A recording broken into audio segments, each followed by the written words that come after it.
went with the normal difficulty, huh? That'd be my pick for a first playthrough. Nice to see someone with some sense around here for once.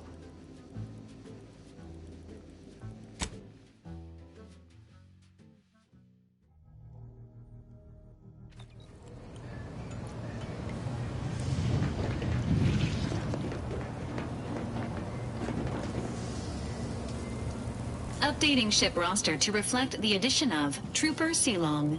Reminder: Earth Directorate agents are not allowed to participate in paid promotions funded by corporations. Furthermore, any opinions expressed in favor of product are the agent's own and do not reflect the opinions of the Earth Directorate.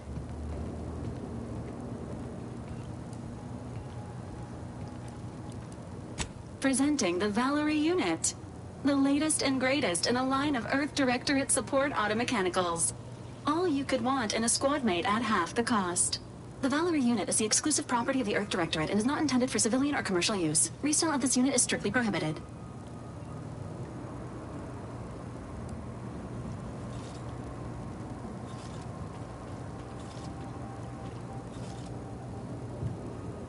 Attempting to ride this unit in order to replicate the experience of flight is strongly discouraged.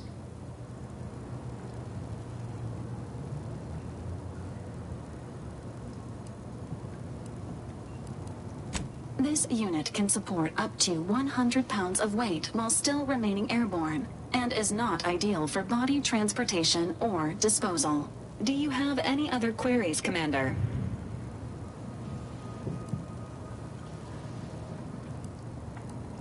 Vitality augmentation, logistics evaluation, reconnaissance, and information extraction unit.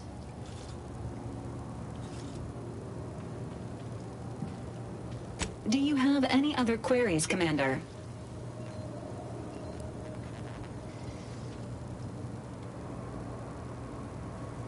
This unit was first deployed on a mission to Redacted more than 10 years ago and was primarily credited for that operation's success.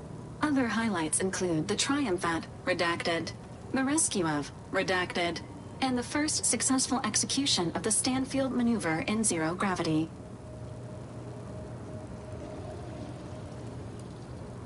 Detailed instructions on how to perform the Stanfield maneuver are proprietary to the Earth Directorate and strictly confidential. Searching mission parameters. 1 moment. Searching. Error. Unable to find current mission parameters. Defaulting to last known objectives. Goal: infiltrate Horizon Point Station and retrieve data pertaining to skip drives and rifts. Arcadia Colony contact. De Vries, Augustine. Expected operation time: less than 24 hours.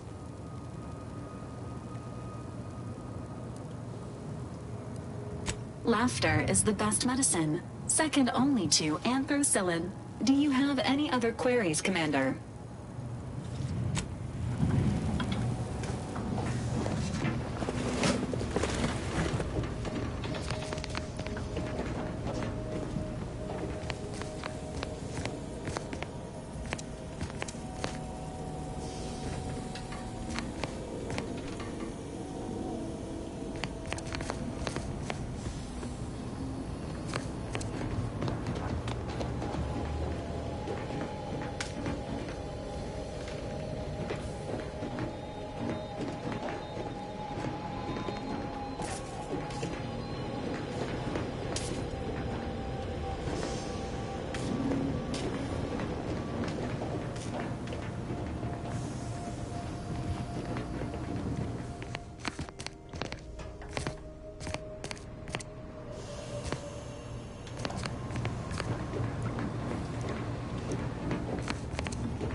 Guns fucking loose.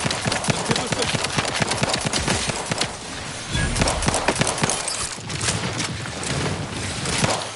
Oh, man. Hey! Got a distraction for you.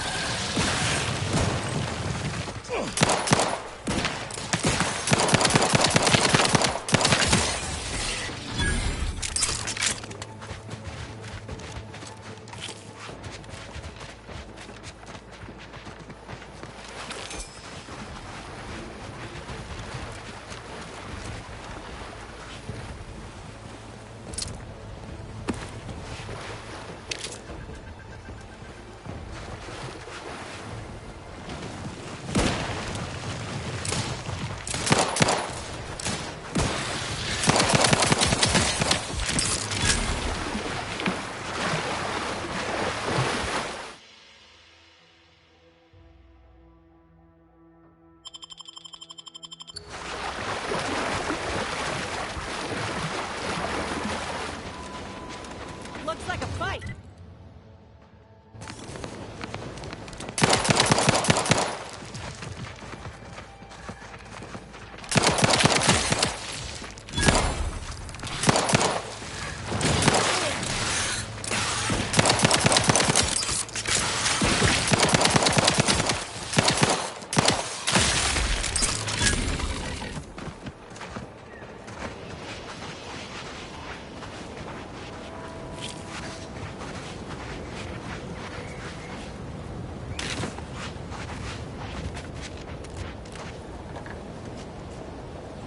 Another executive training exercise in the books. Another clear winner.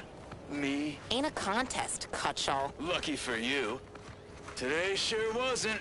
No, we're all here because Ormsby thinks we're VP material. But it's obvious who's got the gray matter in this outfit. Take today's activity. Demonstrate market dominance with a corporate logo competitors will see from orbit. The results speak for themselves. That rubbish pile you cajoled everyone into building? The giant AC? We work for Auntie's Choice. What's your point? Well, it's awful convenient that your own initials are... Okay, on to the fourth activity. This is Albert Cutshaw, sanitation specialist, future big-time VP, signing off. Loyal subject, loyal subject, la la la.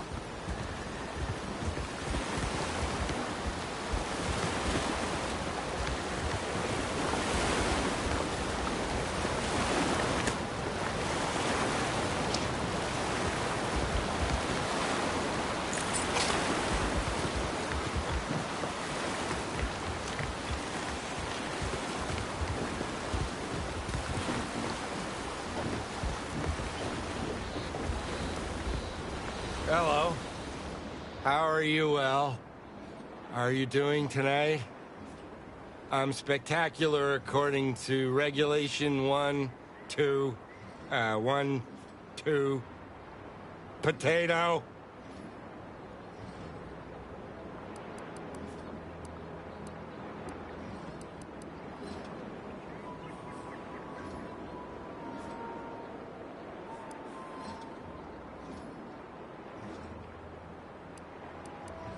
What I need is potatoes.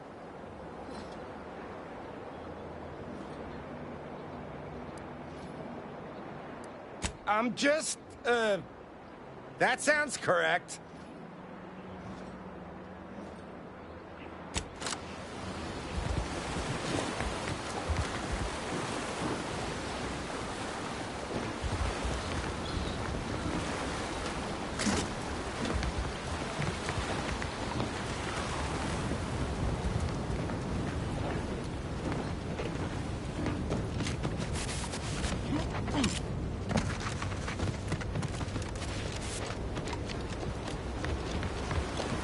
No, wait. No, wait. Loyal subject. No. Loyal subject. Loyal subject. La la la.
protection for you. You lot couldn't hit the bro.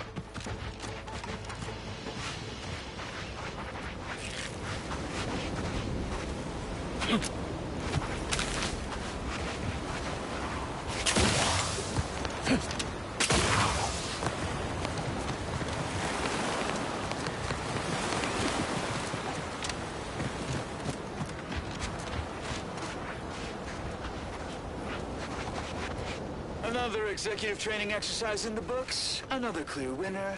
Me. Ain't a contest, Cutshall. Lucky for you. Today sure wasn't. No, we're all here because Ormsby thinks we're VP material. But it's obvious who's got the gray matter in this outfit. Take today's activity. Demonstrate market dominance with a corporate logo competitors will see from orbit. The results speak for themselves. That rubbish pile you cajoled everyone into building?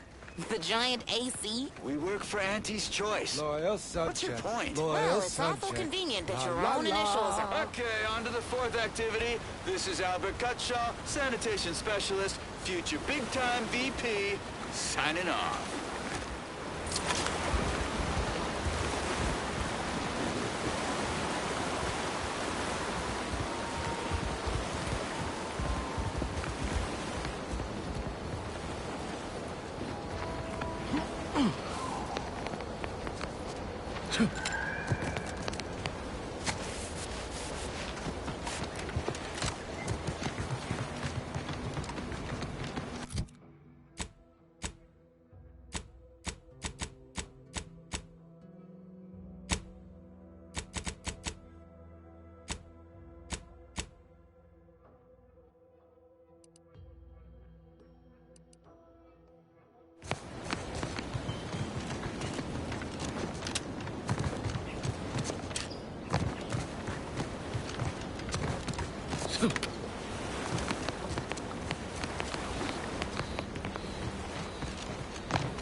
Time to earn my commission.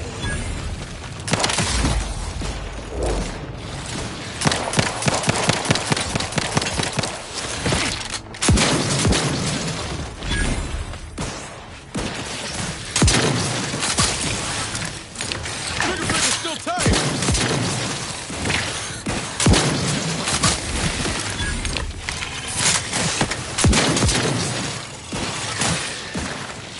Ask for help, but help? Back in business.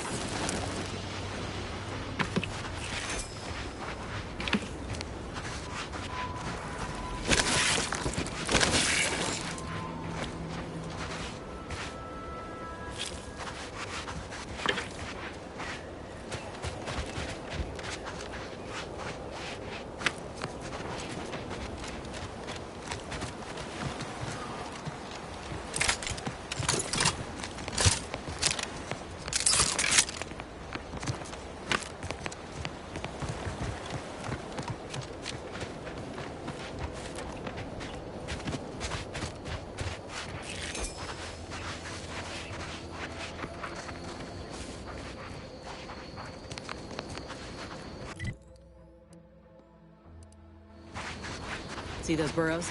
The skeleton's nearby. And if it's as nearby as I think, it don't bode well for those scientists.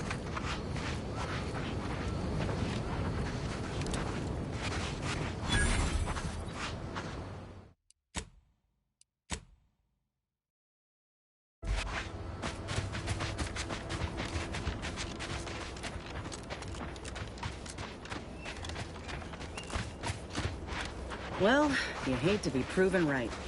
These folk have been dead a while. And that must be the machinery Doc mentioned. Over here, Commander.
Hey, don't tell me we came all this way just to turn tail.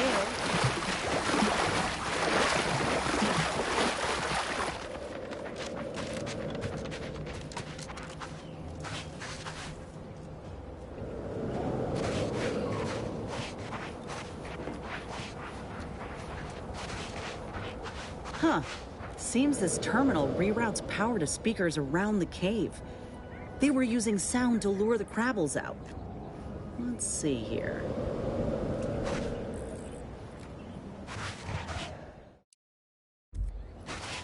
Generator's back on. Power up that phonotron, would you? Should cause enough ruckus to make the skeleton come out and play. Hey, what am I supposed to do? Just stand around and look pretty? Well, if the commander's keen to share, you can press the button too. Wouldn't want you feeling left out.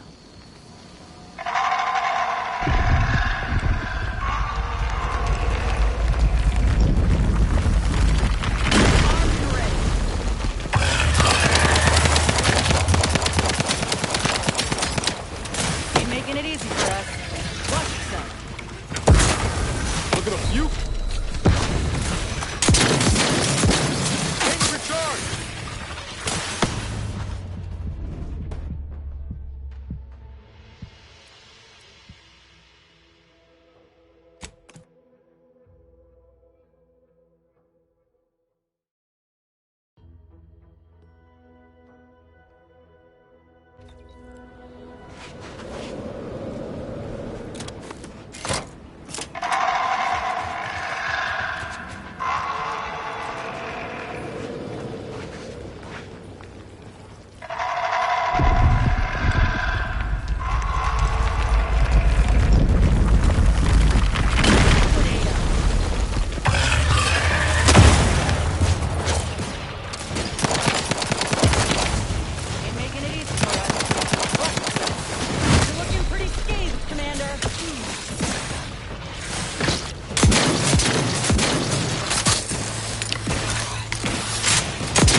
Bleeding out if you haven't noticed.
Just get the signal.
Commander.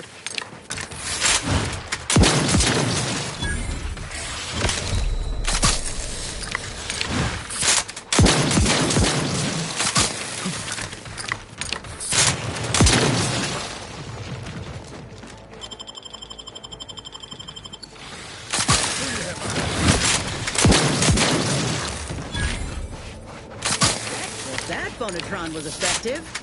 Now we just need the specimen. Mind the pincers. They can be a little feisty even after death.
All right, that new game smells wearing off. Let's just get down to business.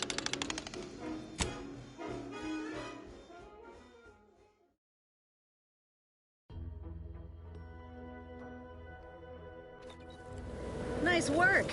Mind bringing it over here so I can take a gander? Muscular reticulation's still intact. Cartilaginous integrity mostly sound. A good clean cut. And the pincer's still sharp.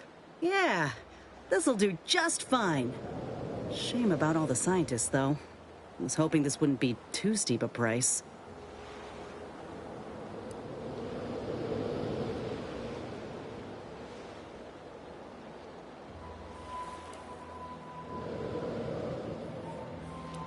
Well, I sure ain't gonna fry up the claw and serve it with tarmac and cheese. This little hand has been poisoning me for a spell, remember?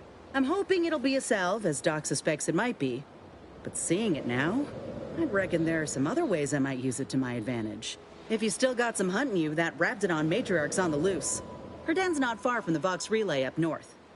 Elsewise, we head back to Fairfield and speak to Doc Tinsley.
Give Auntie 2 bits, and she'll give you some new blitz. Give Auntie 5 bits, and she'll give you a facial spritz. Ah, hell. I've stood this post so many times, I could do it in my sleep. Mind you don't let the bosses up.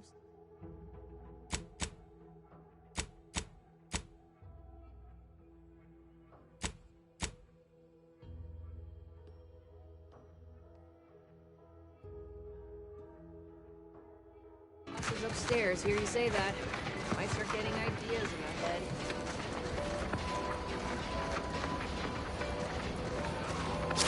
Someday, when I make it big in lower middle management, I'm gonna come back here and buy this crummy hip-hop saloon.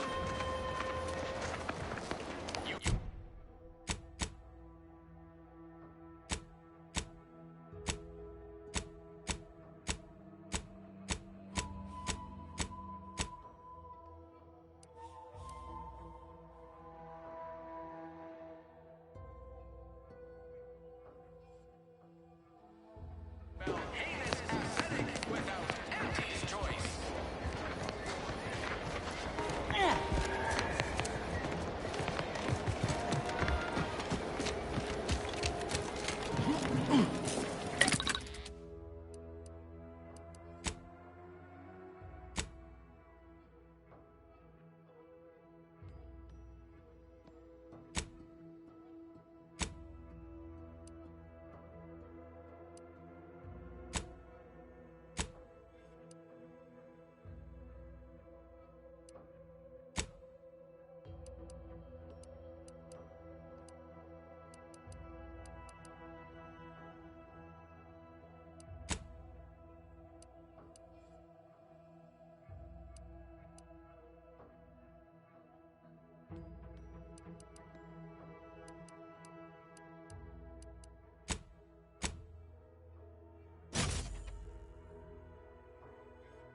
Back again? I hope the hunting has gone well. Certainly, if you've procured the right materials. I've been fine-tuning the procedure in the meantime. I do believe it'll be as smooth as Crabble butter. I'm gonna assume Crabble butter's especially smooth, because I'm ready to feel like myself again. The material we harvested from the skeleton Crabble could allow me to fire off scalding shell shards. They'd pierce through armor easily, I imagine. We only acquired one grafting part, so I think that'll have to do. Unless you want to help me hunt down the other creature?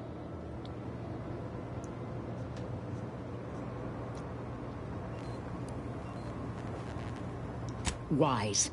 It's always better to have options. I'll be here when you're ready.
Carr mentioned this place once. Trained up arbiters to kill without remorse. Hate to think what that education entails. Ain't just the Dragoon to worry about. Those turrets will also put the hurt on us if we get too close.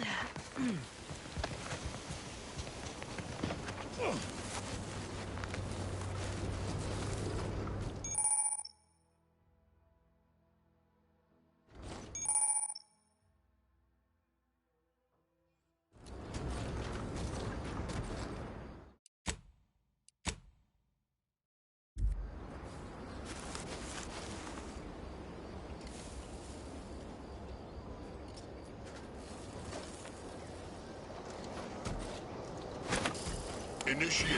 Ready to take the heat off you, Commander. Just say when. Don't make me bury another 8!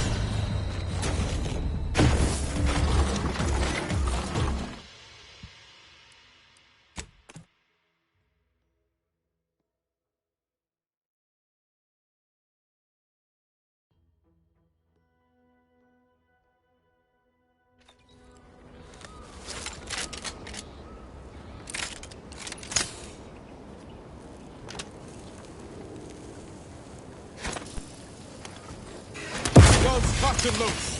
Just give the signal.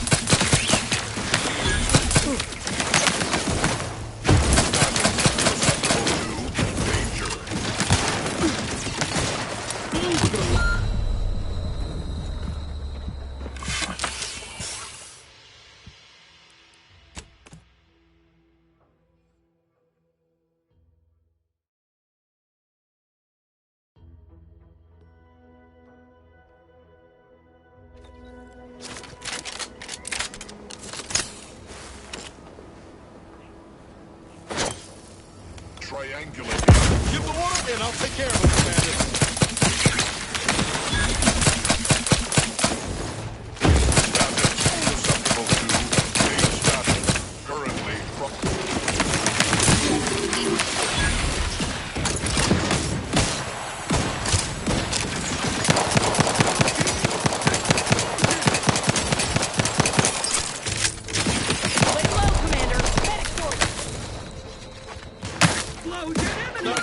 Off.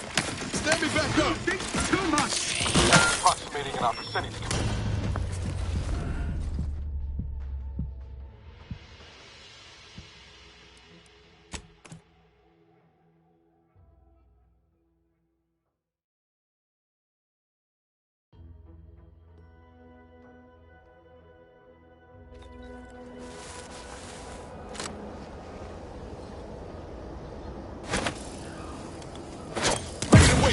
On your command.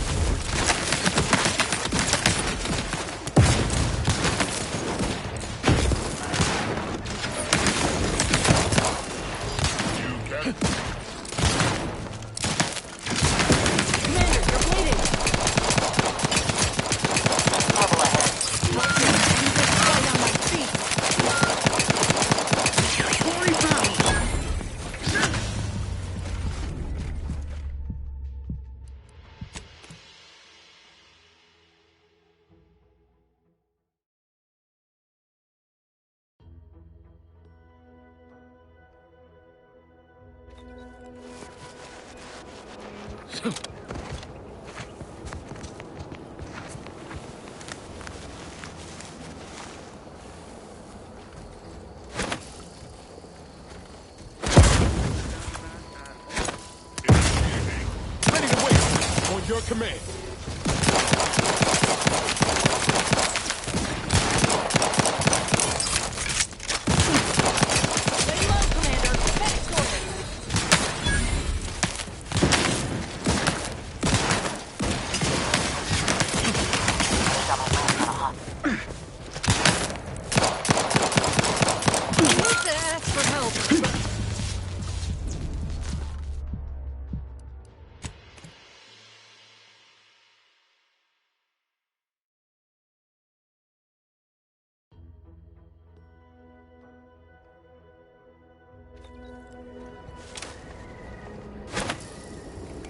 Ready to waste them. On your command.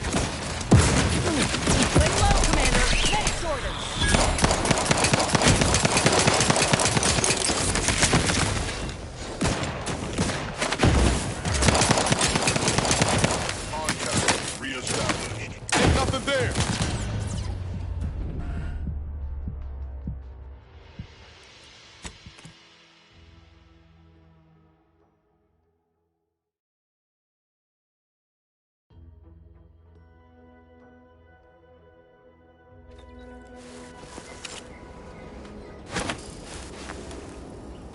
Know when you needed a stretch.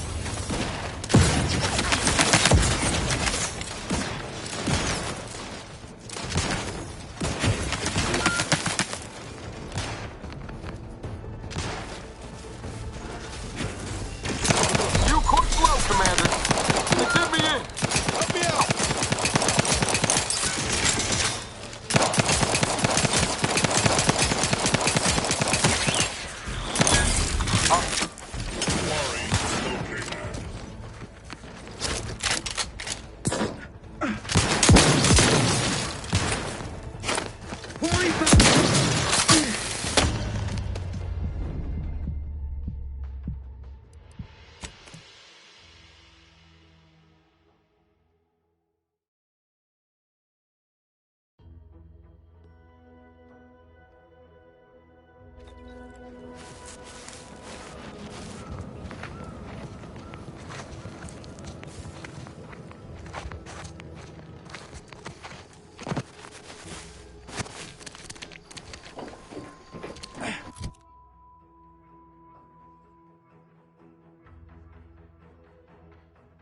Let me know when you need a distraction.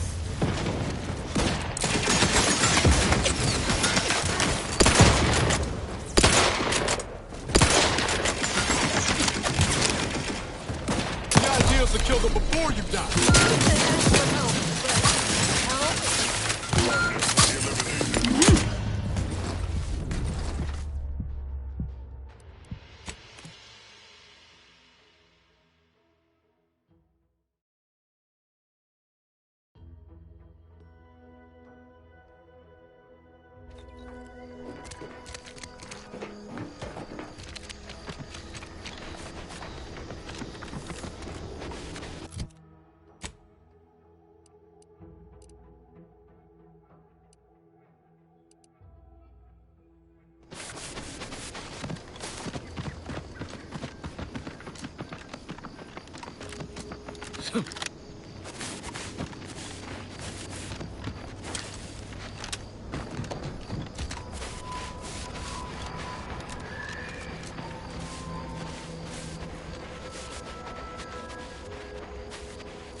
We're closed.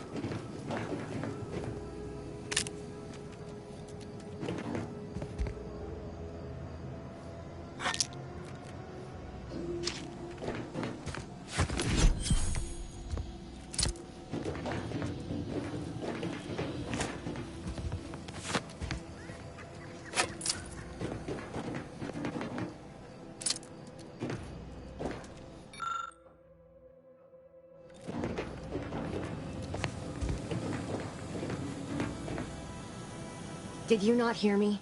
This place is closed. No learning today about how everything happens according to the obscure calculus of an indecipherable plan.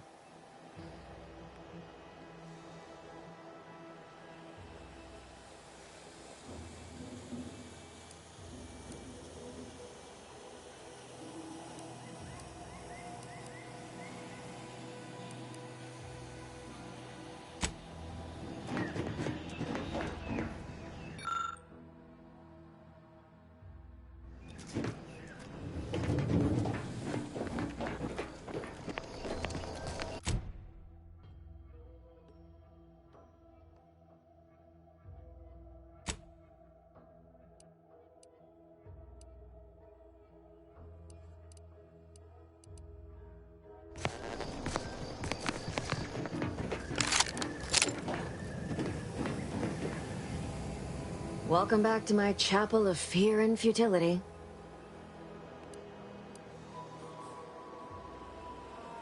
Why are you asking? Who are you? The people she tried to kill. By the architect. I had no idea. I wish I could say it was unbelievable. I was afraid she was becoming a danger to herself and to others. But this is horrifying. Yeah, imagine how we feel. Why don't you tell us where she is so we can make sure she ain't being a danger to herself or others?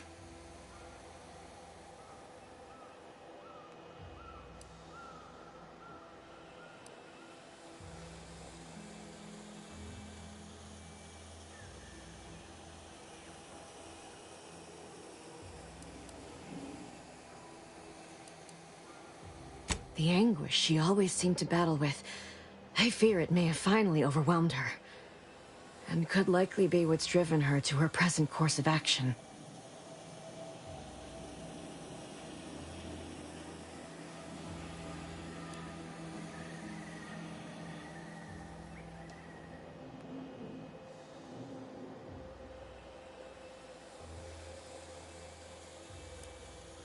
No.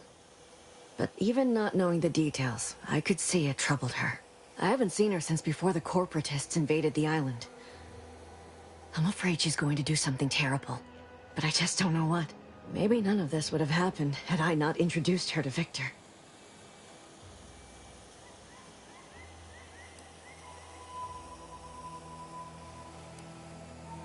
How did... You saw her terminal, didn't you? Victor's an Order archivist. We were all friends for a time. But then, shortly before the schism, they started talking to some others inside the Order. That's when things became tense. I started to become uneasy, scared, really.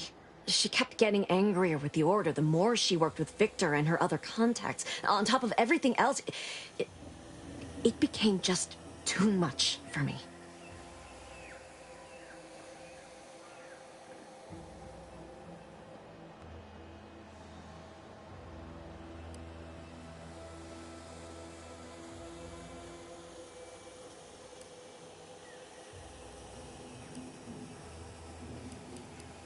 Among other things. For some reason, she was obsessed with the cliffhanger ending of Chapter 6. It was the one where capitalist fanatics brought complete destruction upon Arcadia. But you know how it works. It was somehow miraculously saved at the beginning of the next chapter. It didn't matter to DeVries, though. She just kept going over it and over it. Would have talked to a Crabble about it if there was no one else to listen. That, and the invasion itself, set her mind to dark things. I begged her not to go down that road again. She was so agitated when I first met her. Must have been 7, going on 8 years ago now. She never slept, didn't talk to anyone if she could avoid it. After we became friends, she began to change. Still bothered her from time to time, but I thought it mostly behind her. I couldn't watch her go back to how she'd been. Or worse.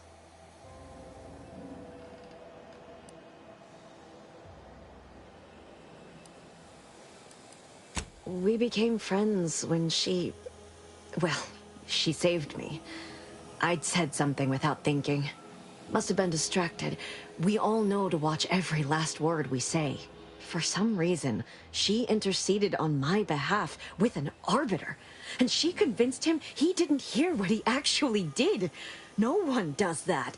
Void, I didn't think anyone could.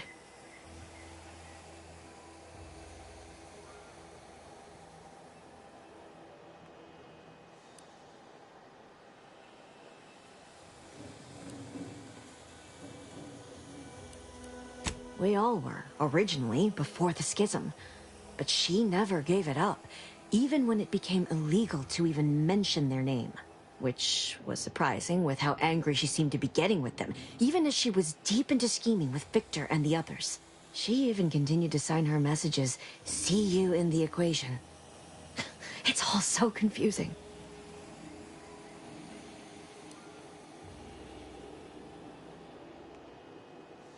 What do you mean? It was where she worked, one of the Protectorate's communications hubs. She didn't speak of it much, at least to me. She may have spoken to Victor about it.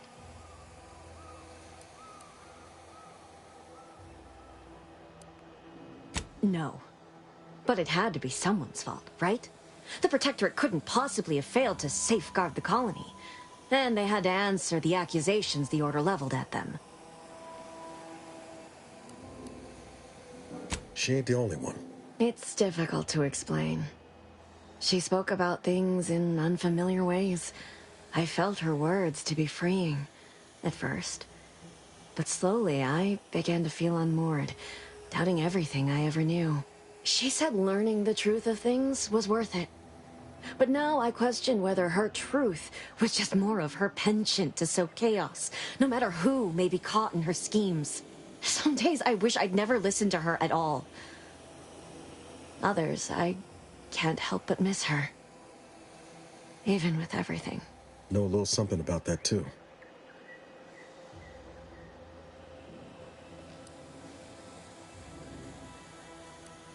I did try to. Once. After the corporatists invaded Paradise Island and took over Fairfield. They seemed to let anyone in there. Some boisterous fellow even tried to recruit me.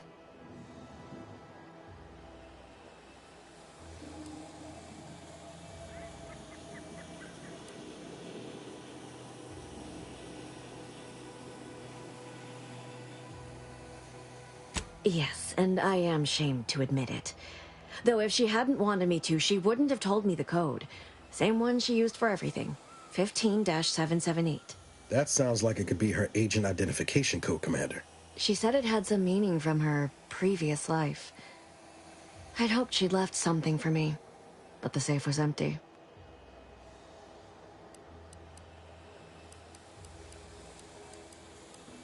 I know I've no right to ask this of you, but when you find her, please remind her of who she used to be. She's unwell, but I know there's still hope for her.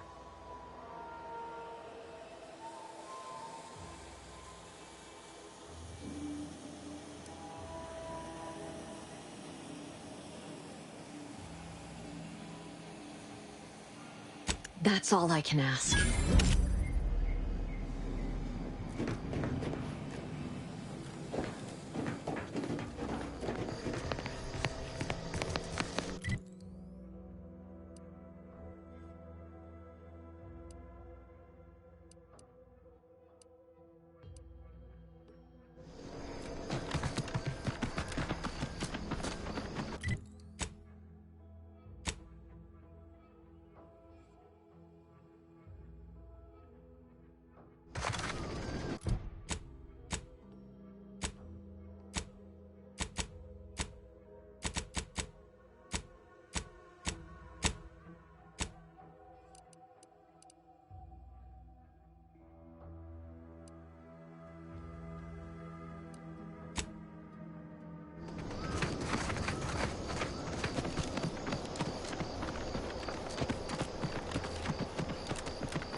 This stretch runs between Fairfield and the Eastern Forward Operating Base.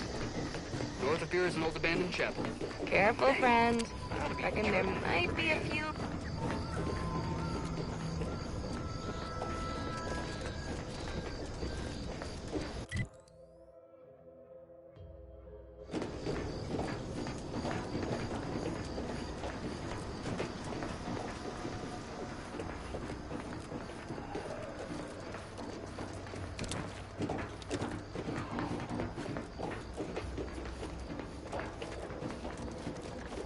Careful of friendly fire if you head down past the farm. Last time we wandered past, they opened fire on us. A real code 472. Oh, great. A 472. Been a while since I had to dodge bullet spray.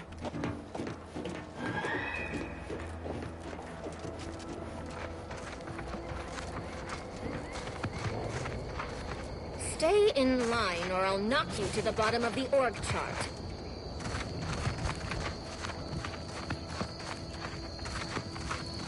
I don't even want to think about the damage those crabbles are gonna do to my machines. They're crabbles. They ain't gonna do nothing to your precious terminal. Only thing they're a danger to was us. Yeah,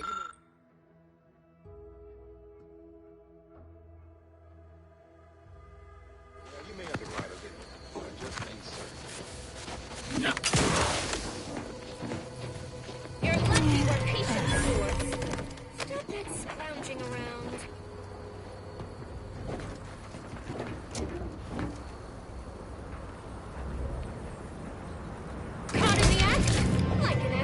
You know I got eyes on you, right? I can pretend I didn't see that. But you should be more careful in the future. You're pushing your luck. My recce were patient sorts. Being fine for past offenses. Pay up or face Auntie's justice. Commander, If you'd like to have me handle this, I'm more than able.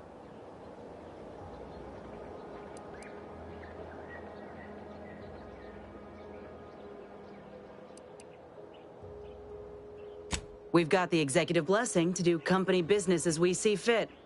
You don't want to contradict Auntie herself, do you? No, ma'am. Never. Please excuse me. That's probably the last time that little story gets us out of trouble. I'd rather not fight my own people, so keep your nose clean, yeah?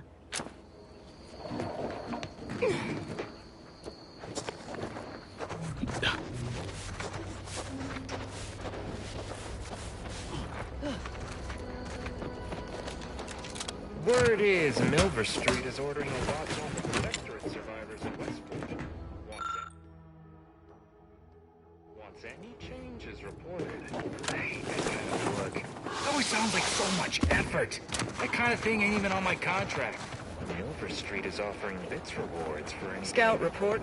Yes, sir. Looks like the repair center is still out of order, sir. Excellent. At ease, Scout.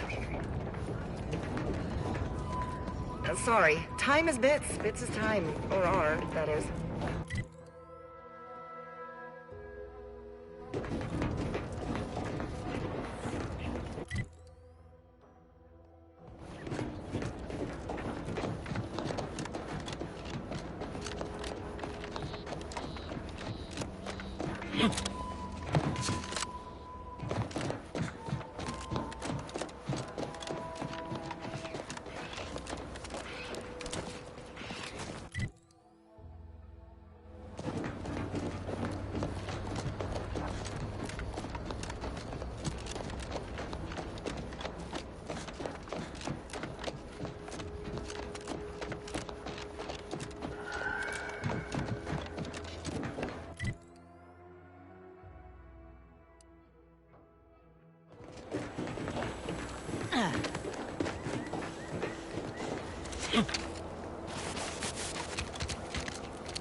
Must be at least a few usable parts in here. It's warped. Just like everything else. Hello there. You wouldn't happen to have found any usable parts in all this debris?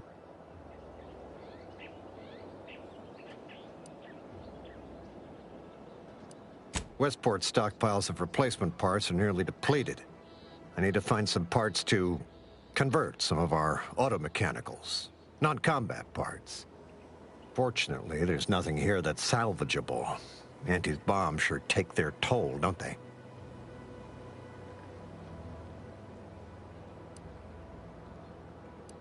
Let's just say to fill Westport's needs. If you follow the road heading north, you can't miss it. Used to be a sight to behold, but the war hasn't been kind to it. To any of us.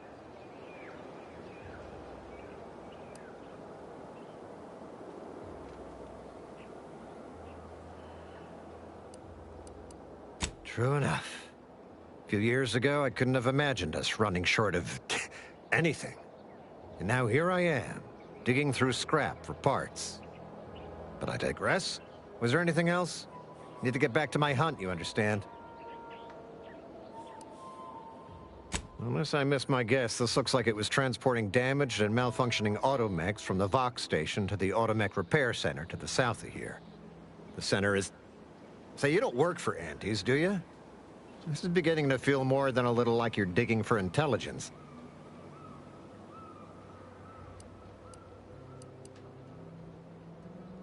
And when's the last time I tried to sell you anything? The liftoff incident don't count. More truthful words were never spoken. As I was saying, the Automech Repair Center is south of here. Regrettably, subjects of Westport no longer have access to the repair center, hence my need to scavenge. Yes and no. The bomb certainly took a fierce toll, but I suspect these were all in various states of disrepair even before Auntie's offensive, which has made sorting out where to begin my efforts here rather difficult. There should be a manifest somewhere, but it's nowhere to be found. Nor are the troopers who should have been escorting this. Where are their bodies?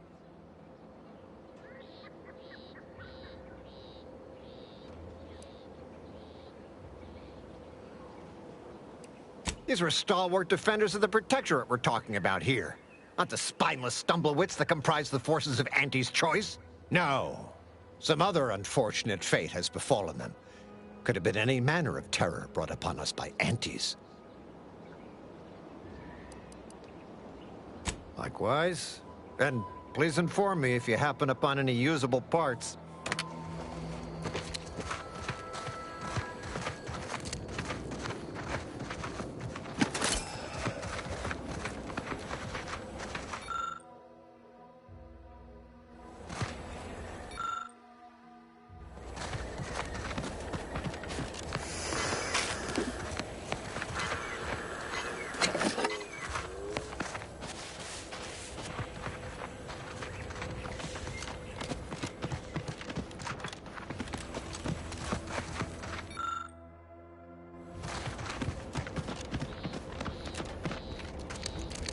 Must be at least a few usable parts in here. Uh-huh. Ah, it's warped. Just like everything else.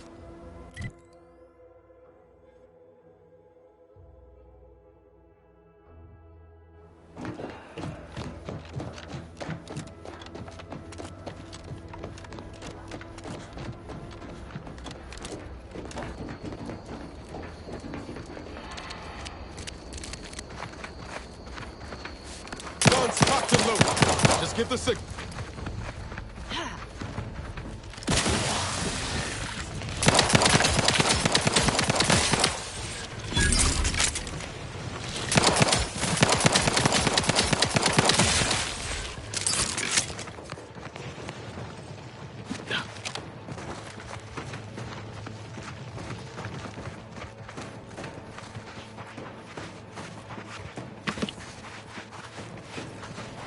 Liquidate him!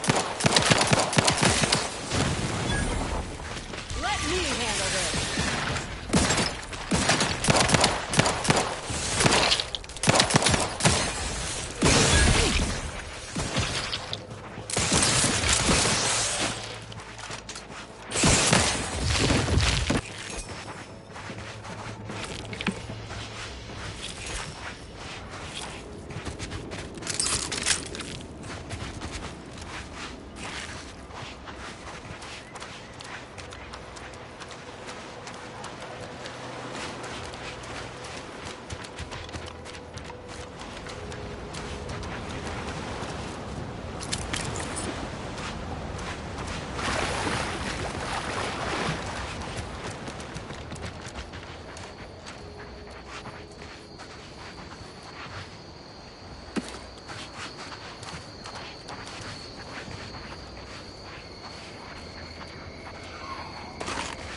Once we arrive at the Automech facility, we'll unload and begin cataloging the state of the various Automechs. Are you recording the drive? Cadet, I do not believe this is what the Sergeant intended by documenting the process. Here, allow me to handle it. Now where's the off switch? Boyd, we're being bombed! Disembark! Lose formation to the beach, double time! We can take shelter in the rocks! Praise the Sovereign. We made it. Halt! Everyone quiet. What's that clacking noise? Oh, shit! Crabbles! Form defensive perimeter type 14A! Ah!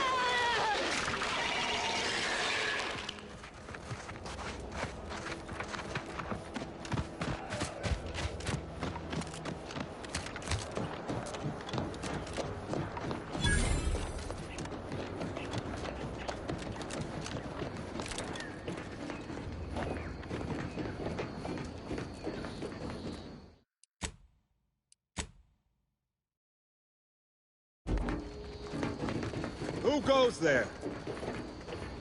By orders of Marshal Donaldson, no one comes or goes to the Automech Repair Center without approval. What's your business here?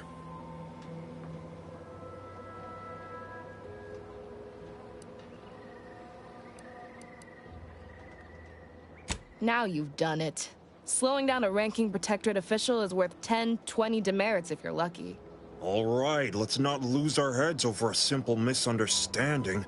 You're free to pass. Marshal Donaldson likes to greet new arrivals personally. We'll let him know you're inbound, so no one shoots on sight. Oh, and fair warning, Watch out for xeranium gas. We sprung a leak.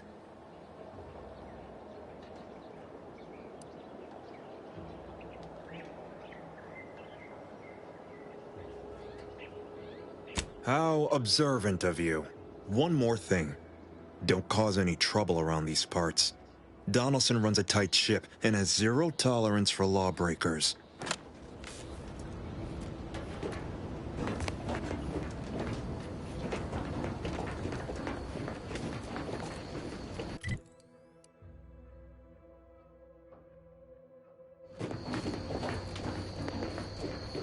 Yeah.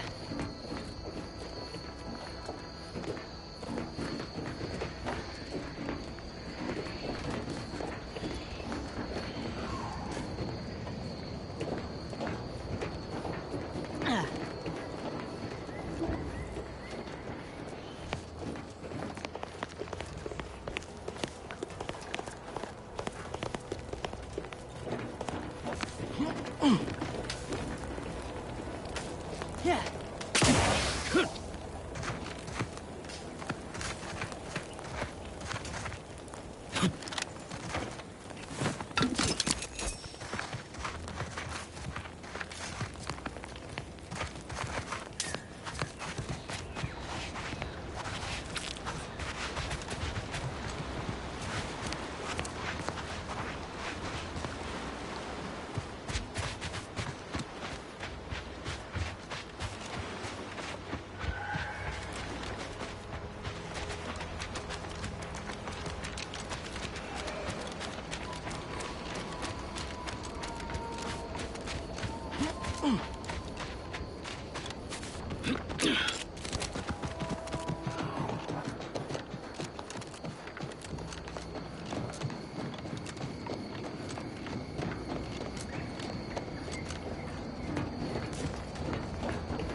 Did the authorities send you? Did my torrent of messages finally convince them of the vast crab-like dangers near at hand? What a relief. In here I thought myself dismissed as a loon.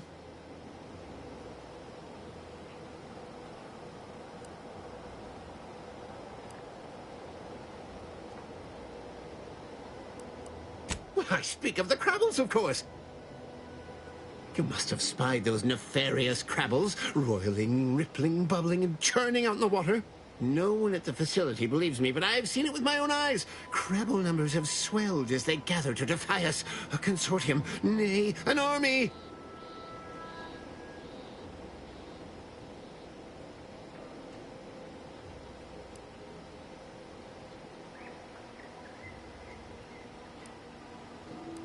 Huh, shows what you know. Crabbles are the bane of Arcadia. Strong, intelligent, and superior to us in every way.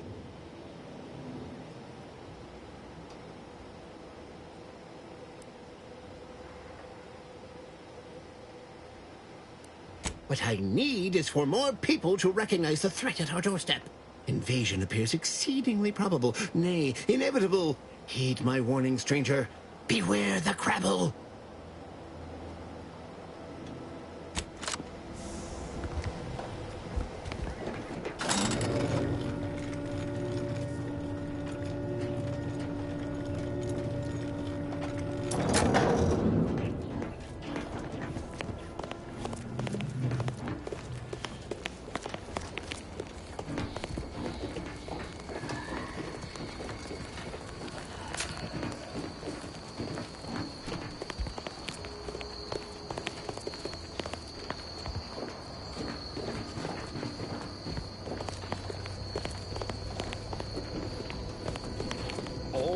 matters is getting these automechs to the Vox relay station.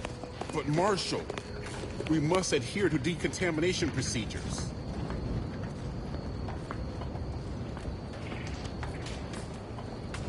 What in the name of the architect? Oh, right. My guards told me to expect a new arrival, right before our chief mechanist decided to harangue me with the latest on our catastrophe. Marshal, you're acting as though I'm not standing here auguring the impending doom of this facility. Woodrow, normally I would be obliged, nay, happy, to receive your senseless jawing, but not today. Perhaps this outsider can assist where you've failed.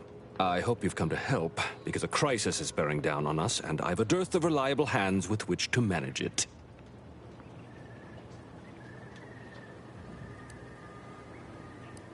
You see, Woodrow, why at this rate, we'll have the facility up and running in little to no time. That's what scares me, Marshal. Like you, me and my consternated head technician are new arrivals, though we may not last long if we fail to repair the uranium leak.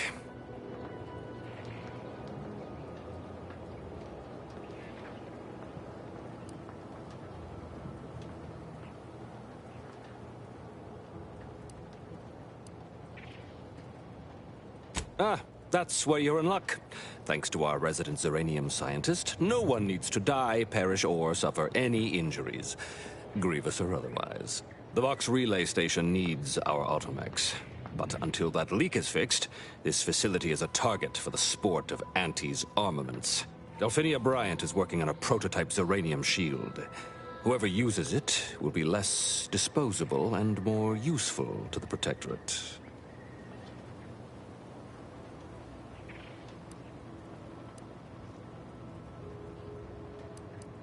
What did I tell you, Woodrow? The situation's well in hand. Marshal, those automechs have been corrupted with uranium. I can't even cogitate on what they're capable of if we lack the time or resources to approach this rationally. Should they go berserk, we may well be turning the very subject you intend to resupply into their victims. We'd be branded as traitors.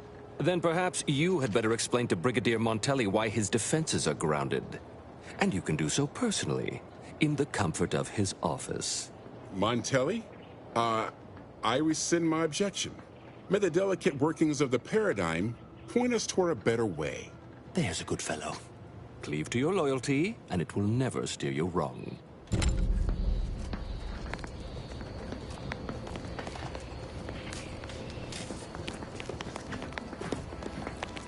Give me a sec. Almost done with this work list. Another sealant failure, amplifier requisition, and 2 more cases of uranium exposure. We're a mite bit busy these days.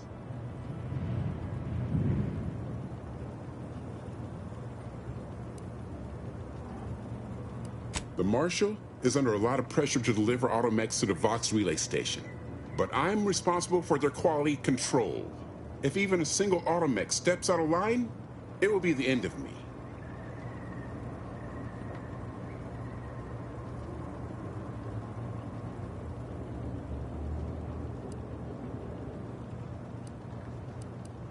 Uranium-corrupted automechs open fire on Protectorate soldiers, and I end up in the darkest bowels of mental refreshment.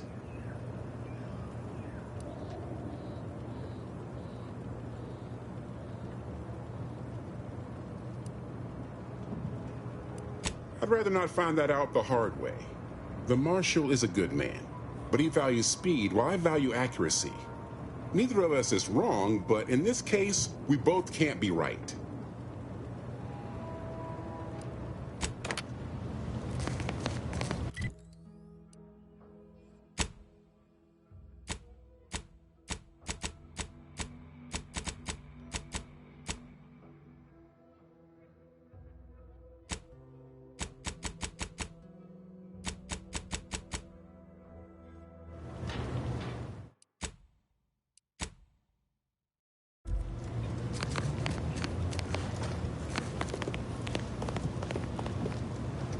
This unit beautifully acknowledges your presence.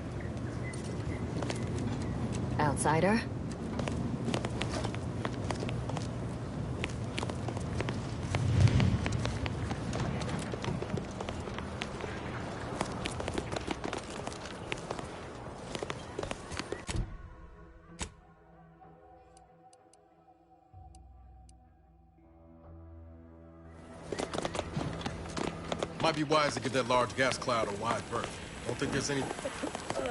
Commander, I think this stuff is eating my lungs from the inside.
Might be wise to give that large gas cloud a wide berth. Don't think there's anything to gain by getting near it. Outsider? Stay true, outsider.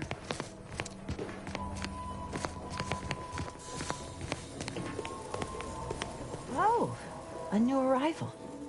Oh, and what's this? You, I dare say, are exhibiting clear signs of Zeranium exposure, stranger. Fortunately for you, you appear to have a fairly mild case. I imagine you haven't even noticed any symptoms yet. If you'd indulge me, I have a few questions I'd like to ask, for medical posterity, and so on and so forth.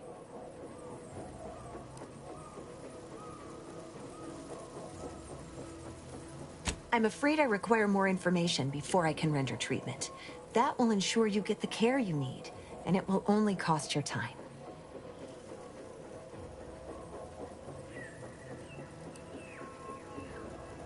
First question, can you describe the conditions in which you were exposed to the Zeranium?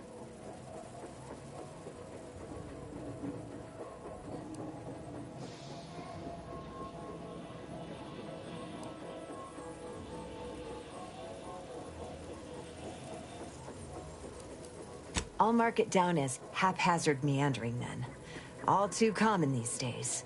More dangerous than one might think. All right, next question. How are you feeling? For instance, do your bones seem noticeably softer somehow?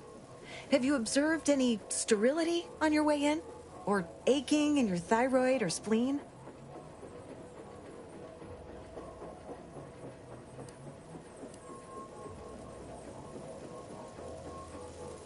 I'll just mark you down as testy then.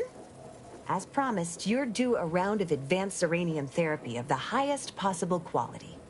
Apologies for any severe discomfort you may have experienced in the interim. There, that should do it. Do stop back in if you suffer additional exposure. I would love, be pleased to act as your consulting physician again, should the need arise.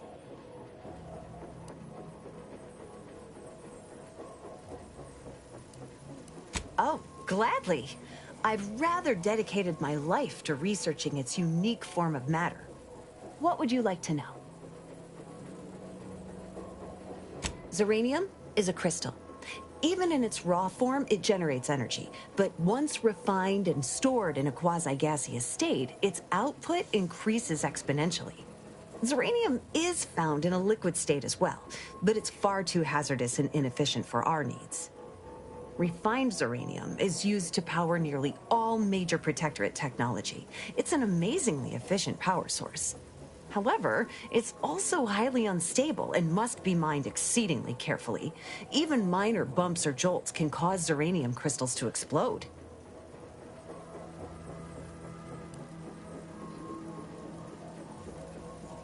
Total avoidance is best, but try to get out of the Zeranium as quickly as you can if exposure becomes necessary.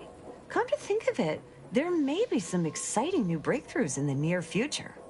Our visiting scientist next door is working on a device that shields the user from Zeranium's effects, though she was having a spot of trouble last I heard.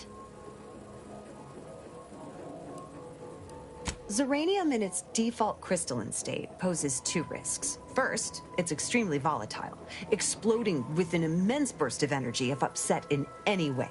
Second, Zeranium crystals produce a small amount of gas, which we think helps stabilize its crystalline lattice, but that's just a theory. In this gaseous state, Zeranium is quite hazardous, breaking down organic matter through a mechanism we still don't quite understand.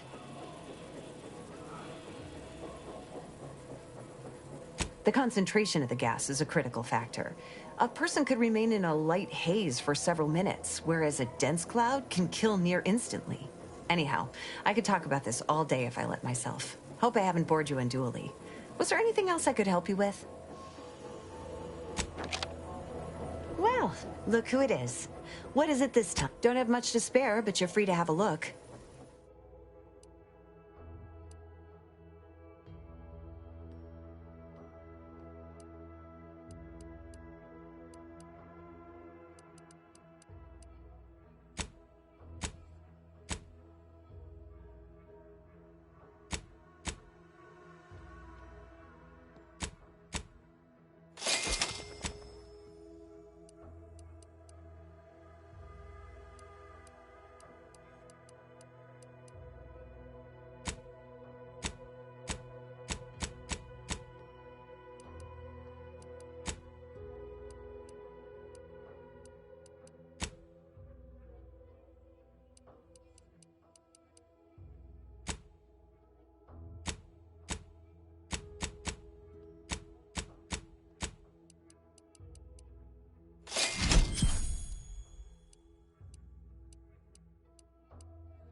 outer chassis sealant test number 14 is confirmed a failure. Uranium exposure rate appears to be unaffected. Test model displayed standard overload-induced paralysis, then became atypically aggressive. Forced to terminate test model in self-defense. Apologies, I must concentrate on my work. Maybe one of the others can help you.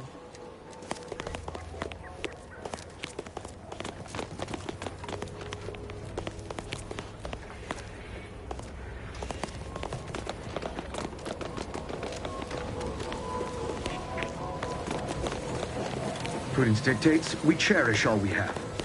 Defend it.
Oh yes, I adore interruptions.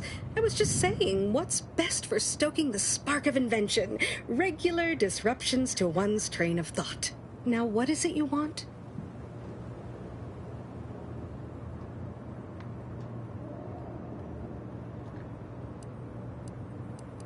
Ah, our good Marshal sent you, did he?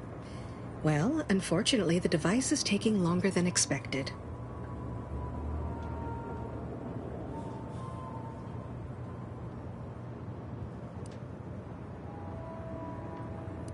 Oh, we'll get to that presently. Now tell me, are you familiar with Zeranium gas?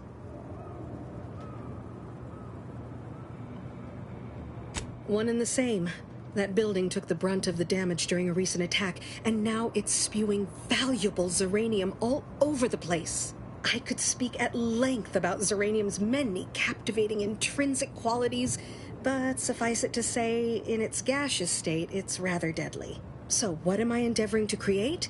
A protective device that shields its wearer from Zeranium's remarkably unsavory effects, as well as other forms of harm.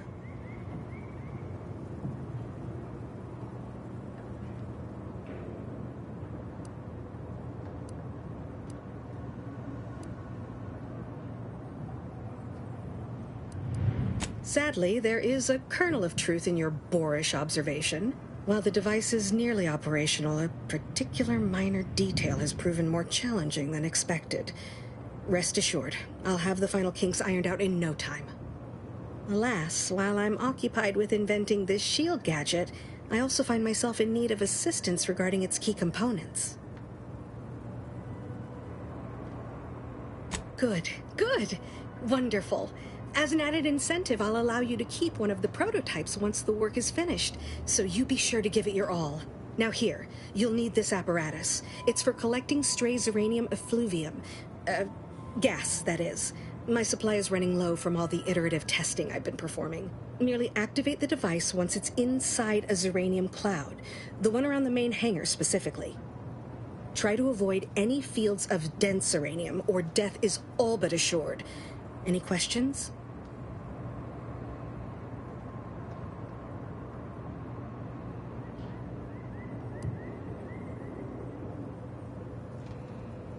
Well, of course, obviously. To that end, I'd suggest choosing a cloud of lesser density for your collection efforts. Lower chance of near-instant death that way. If you suffer prolonged exposure, assuming you survive, see our local medical officer next door. She is highly preoccupied by the treatment of Zeranium-related maladies.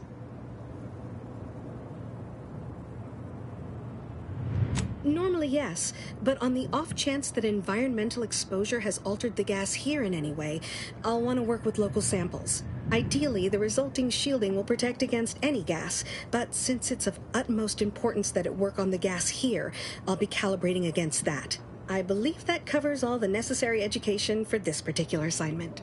Oh, so exhilarating to have a new subordinate. I look forward to thoroughly scrutinizing your work. Now, shoo-shoo! Off with you now!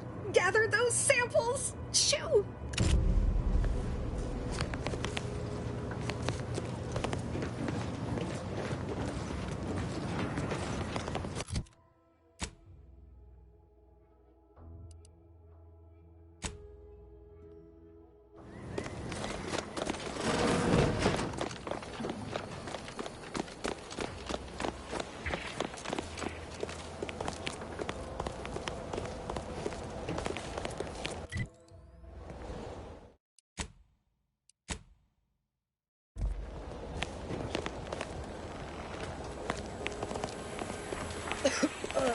Commander? I think the stuff is feeding my lungs from the inside.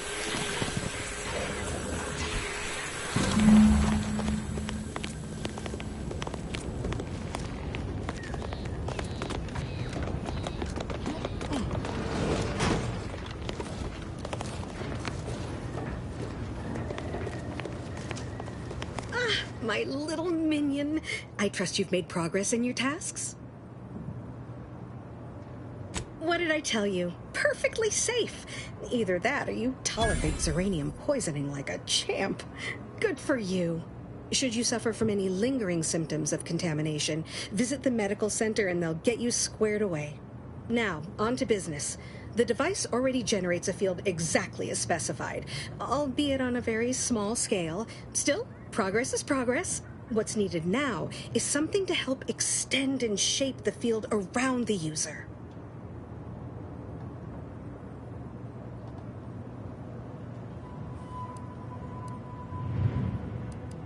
Capital deduction! Where have you been all my career? You'll be pleased to learn there's one right here at the facility, in the Dragoon that's patrolling just outside.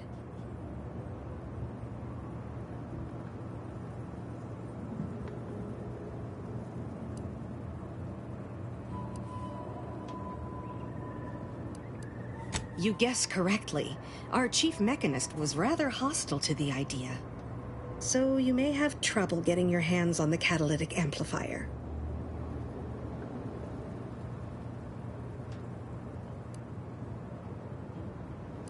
Dragoons are a mainstay of our military. The design has been in production for decades. I had a model of one when I was young. All children did. You must have seen the large automech patrolling the interior grounds. That is the Dragoon.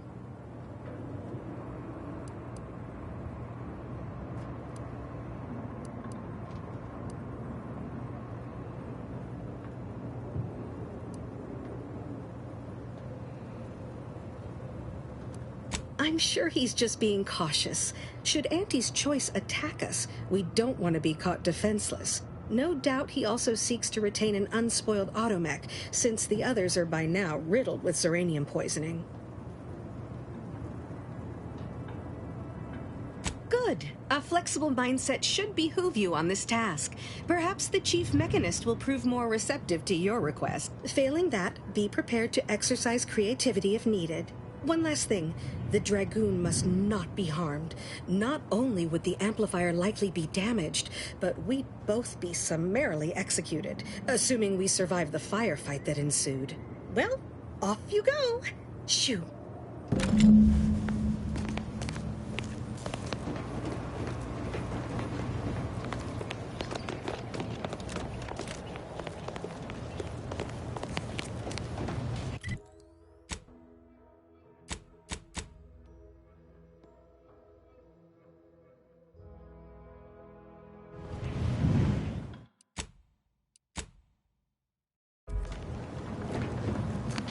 If you need something, kindly make it quick.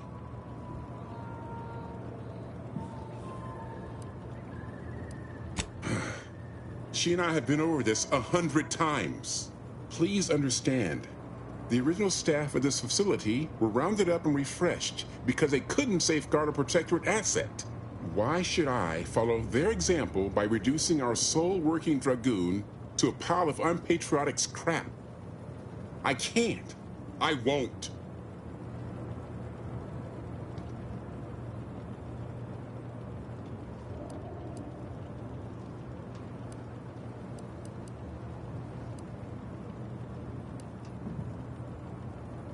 If you're really so desperate, you can track down our second dragoon.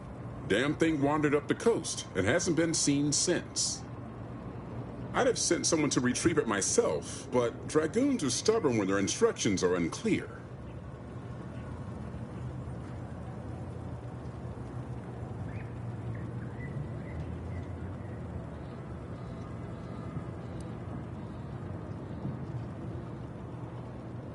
Good hunting. Now, if you'll excuse me, there's work to be done.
Nobody around.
Well, any closer to obtaining the catalytic amplifier?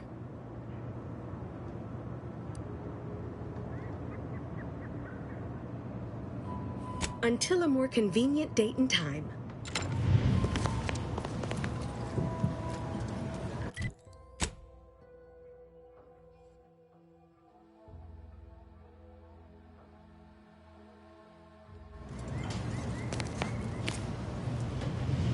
Well, any closer to obtaining the catalytic amplifier?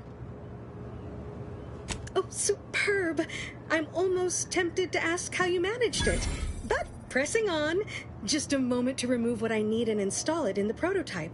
With this gadget, you'll be shielded against more than Zeranium, you know. Damn near everything, as long as it's charged. Now, report to Marshal Donaldson, if you please. He's rather impatient to end this crisis so he can turn his focus back to the war.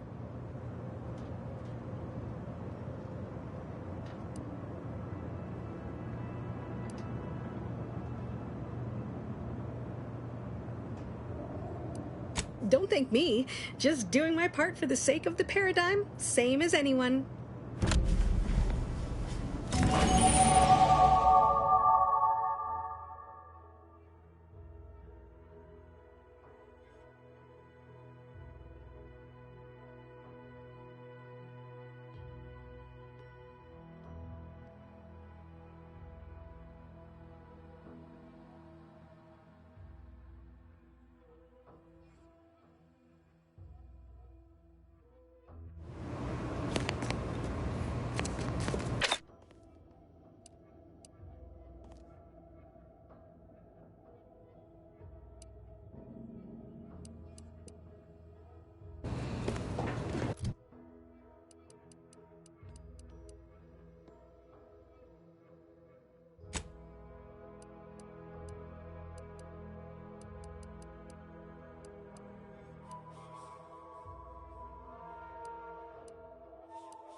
Looks like a fight.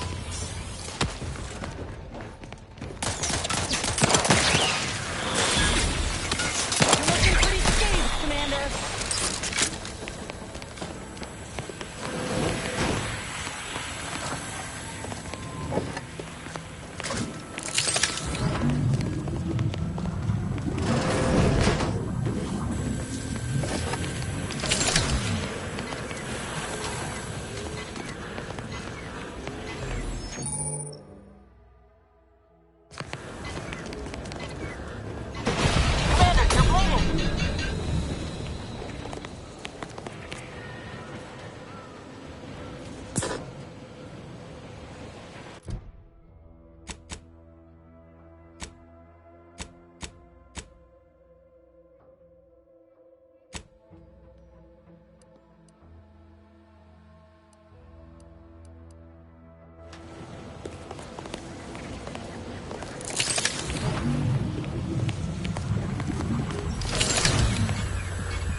you're back. And you've been cavorting with Zeranium again, by the looks of things.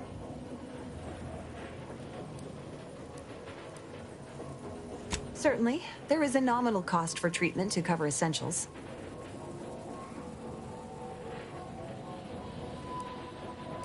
All right then, hold perfectly still. There, all better. Was there anything else you needed?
Let's get the signal.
Be at least a few useful parts in here.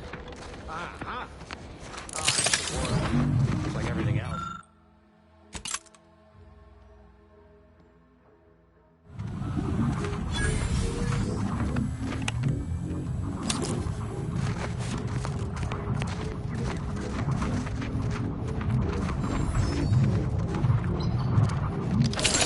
least a few usable parts in here.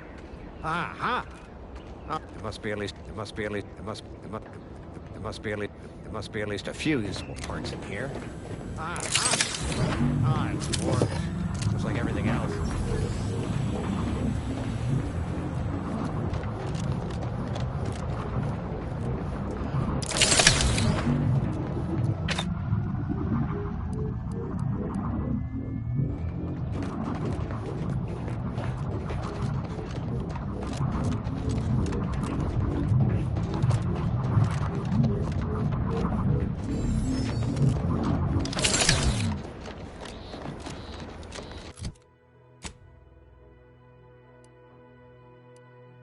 What do you mean you're leaving? Shit's over! I have a life outside this place, you know! Let me know when you needed a stretch.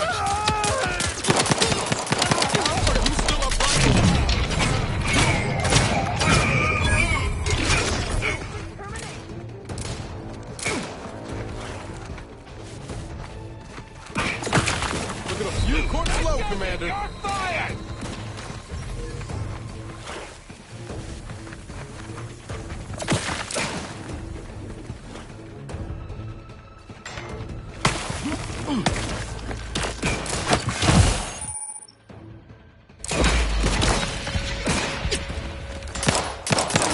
The idea is to kill them before you die.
Must be at least a few useful parts in here. Aha! Ah, it's warped. Just like everything else. There must be at least a few useful parts in here. Aha! Ah, it's warped. Just like everything else.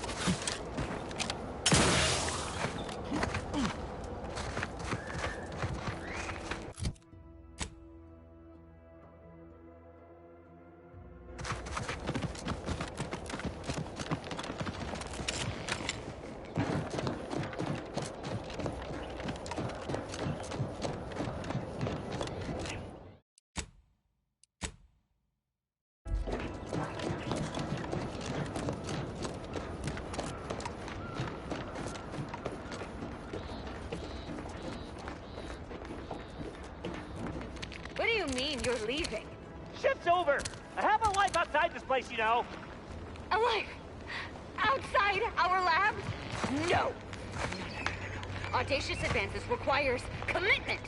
Absolute commitment! We're in to fight!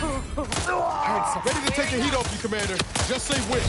You're not getting hit the broadside of a freighter. I'm the one you need to worry about. Plastic thing!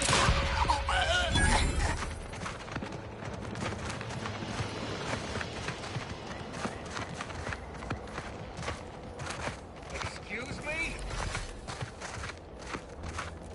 Heard something. Looks like a fight.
What do you mean you're leaving?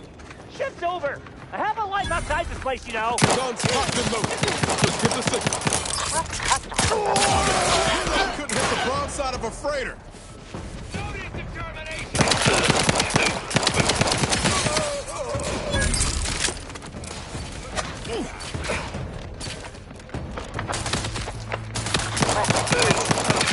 Inside for living outside, Commander.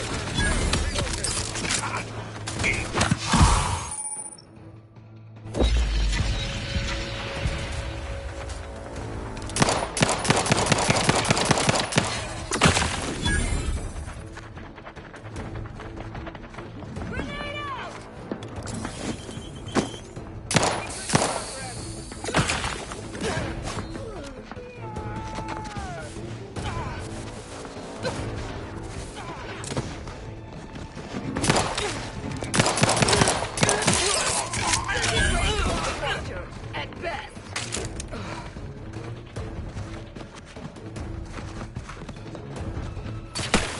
Commander, watch your vitals. Ready to wait.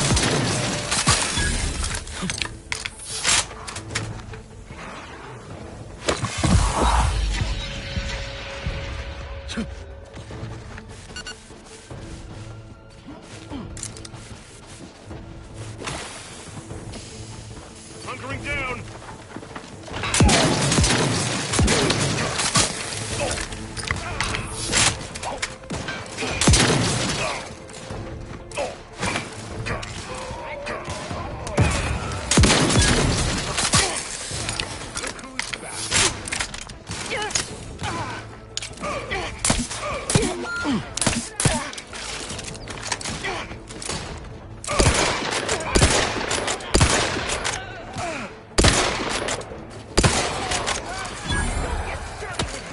Look at a few courts low, Commander.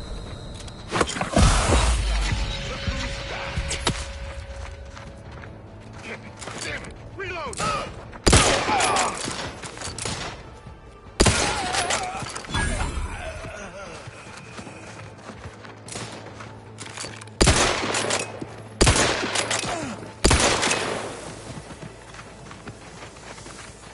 Nobody around.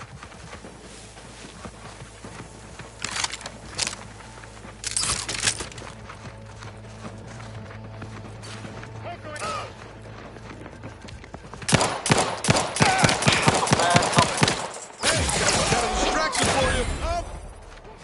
I am becoming increasingly perturbed. Will somebody cover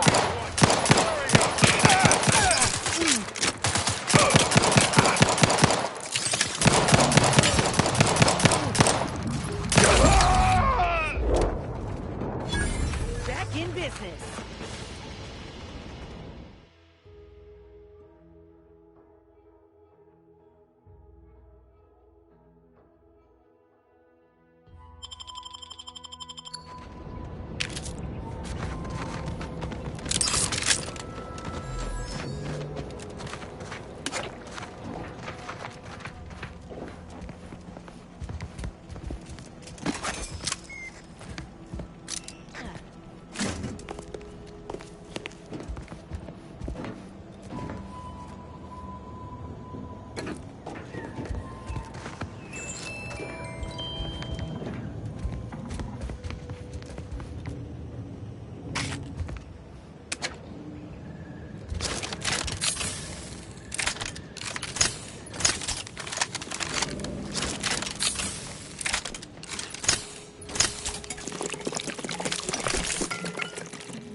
Place is in shambles.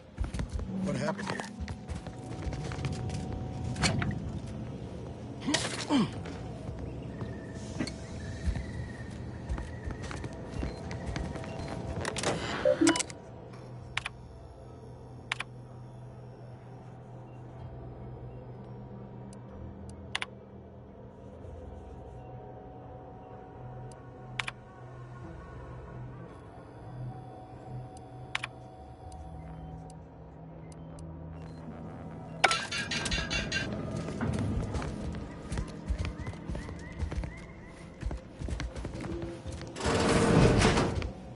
I've counted at least 6 horrendous death screams since you arrived.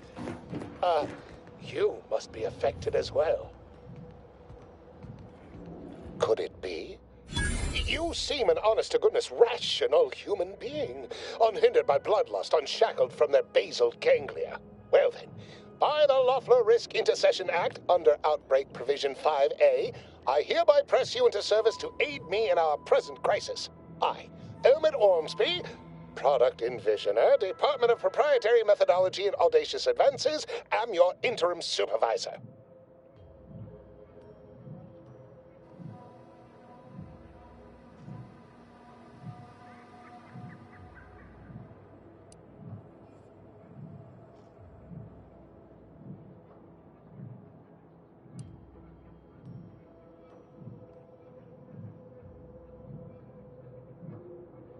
Oh, all that pleading and the like. Yes. Well, it's only my second time trapped in a laboratory basement, and I do admit, I did panic just a little. But back to the exciting news about this incredible new opportunity. You working for me, as an aide-de-camp of sorts, on a brief yet no doubt exhilarating assignment.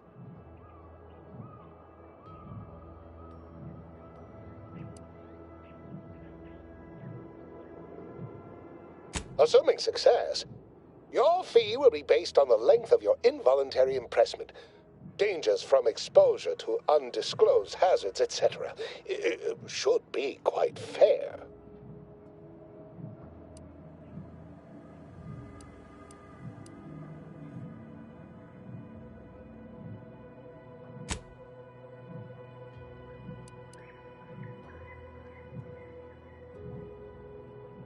Don't focus so much on monetary compensation. Think of the goodwill you'll earn with Auntie's choice. We have vision and we are going places, this project especially. You see, our lab is a far cry from the others. You're part of something bigger here. The individual not only thrives, but shines even more brightly with the help of their brethren. It all requires a certain devotion. In the end, it's really quite in the best interests of everyone's careers. A rising tide raises all boats, as they say.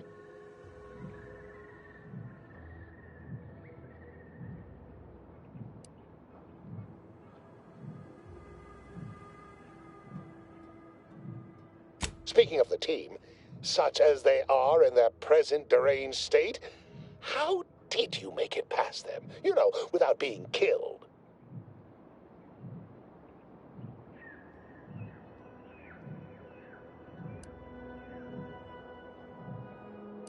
Aha! Thought so. Sometimes with screaming, it can be difficult to discern intent, like, "Ah, I'm being killed!" can be so close to, "Ah, I'm running amok!" Shame. The staff and I all had such good chemistry together. Suppose it couldn't be helped, though. What matters most is getting out of here alive, saving our researchers a close second, and curing my remaining colleagues a firm third.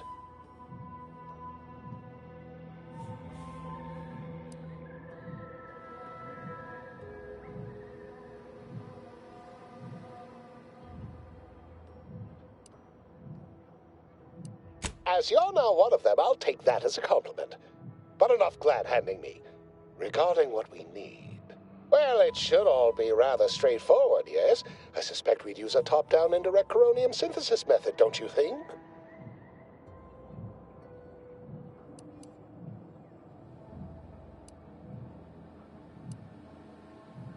Oh dear.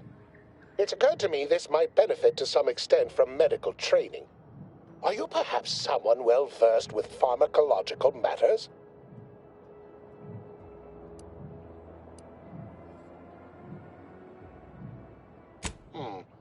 Apologies. I do tend to assume everyone has a doctorate. No matter, if you are capable of following simple instructions, I'm sure I can guide you through it. Tremendous. Well then, before we roll up our sleeves and determine what's needed, any questions?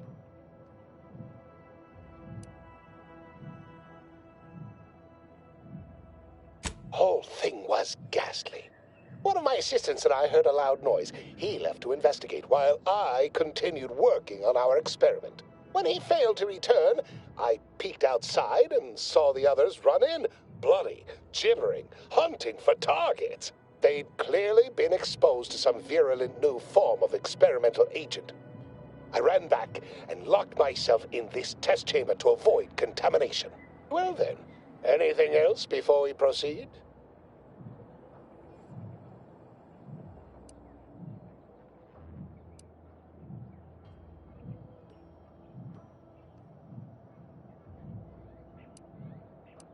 Well, you'd certainly think so, but management sets the goals. Our humble research team works to deliver.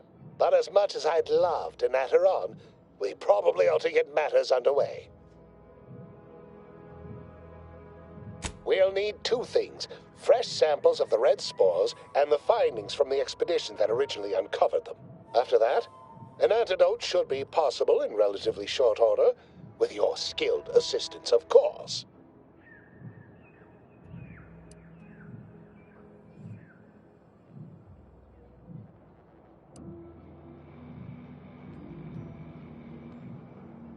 I need all the particulars and analysis from the expedition put onto a data cartridge and brought back, along with fresh spores. Both will be key in the formulation of an antidote. The research team's findings are on a terminal in another building on these same grounds. A satellite lab to this one, if you will. Spore samples may be taken from a red plant indigenous to an area of tall rock formations northwest of here, ingeniously referred to as the Red Spire.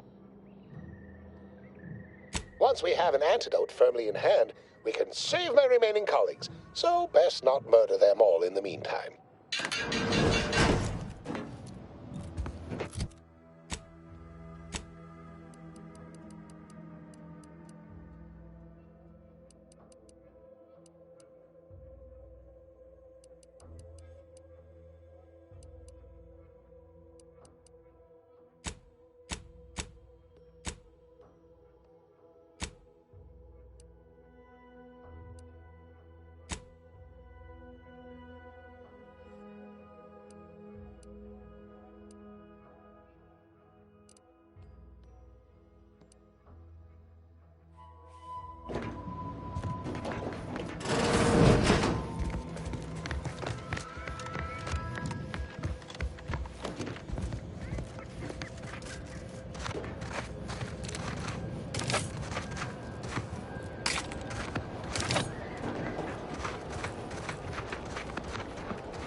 Typical Auntie's choice.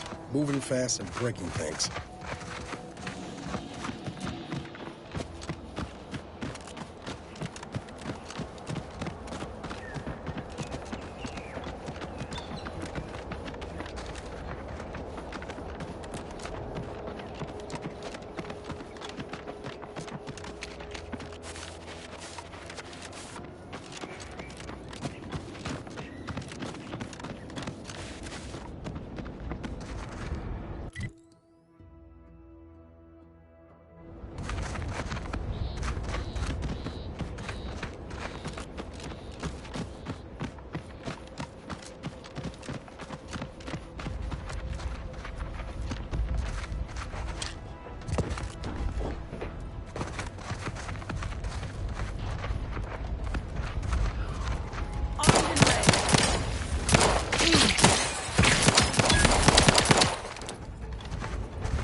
Goodwin here. Field report update. We are approaching the Raptidon den. These beasts have exhibited excessive irritability as of late. We endeavor to determine why. Surely the red spores aren't to blame. Wind-borne spores lack the catalytic agent of our food additives. Only way to be certain is to gather a stool sample. Simple enough. A routine task for the Audacious Advances field team. Quiet now as we approach the rap's nest. Certainly the spirited variety will offer... Oh, no! Oh, okay. Looks like a fight now!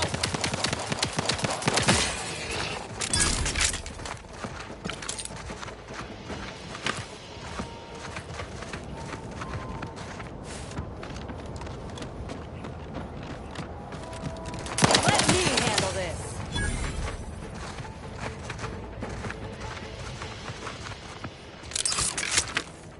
Look alive, Commander.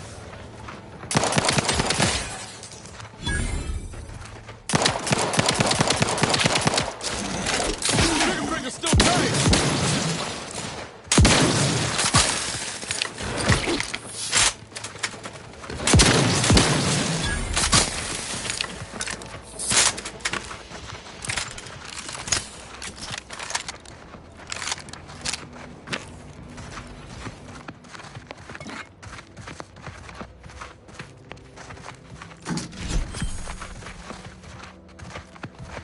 I've had my fill of wrangling spores.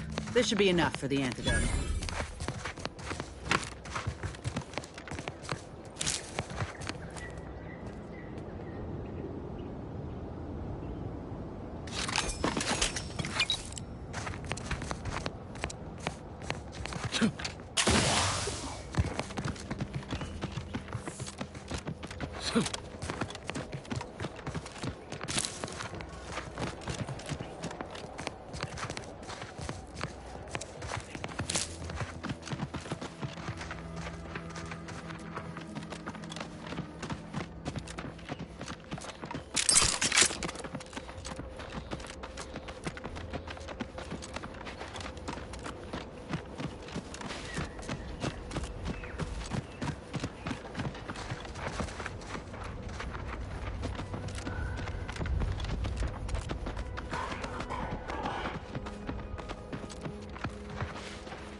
My most favorite, least homicidal subordinate.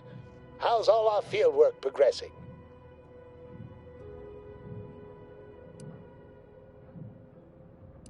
Absolutely gorgeous. Look at you.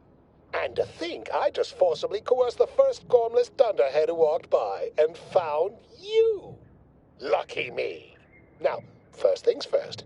Place the data cartridge in the drawer for me, right here, in the slot below my intercom.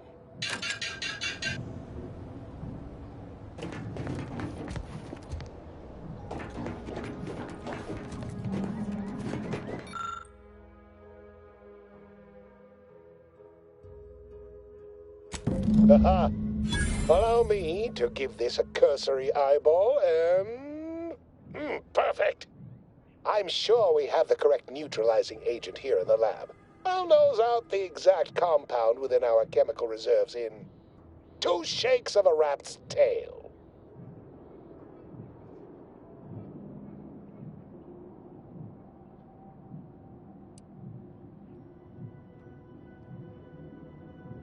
Well, it's a textbook example of the medulla oblongata wagging the cerebellum.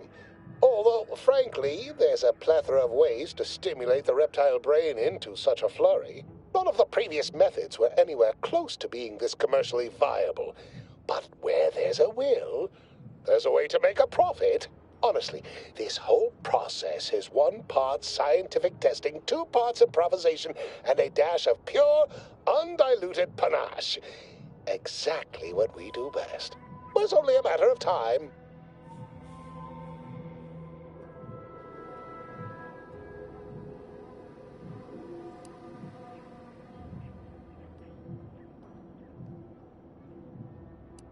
Normally, I'd say perfection can't be hurried, but... there. I have determined the ideal counteragent. Here you are. Place it and the spore samples into that synthesizer. Enable the device, and it will beget a working antidote momentarily. Return with it directly as soon as it does, if you please.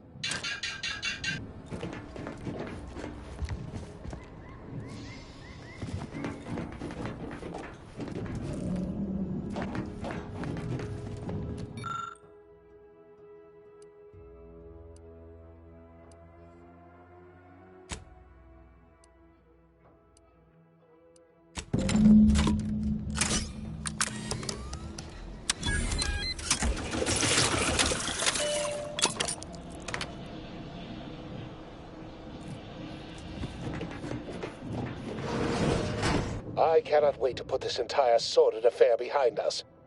Though, in the end, this should turn out to be quite a lucrative day. I saw you working the chemical synthesizer. I presume you were successful in creating an antidote?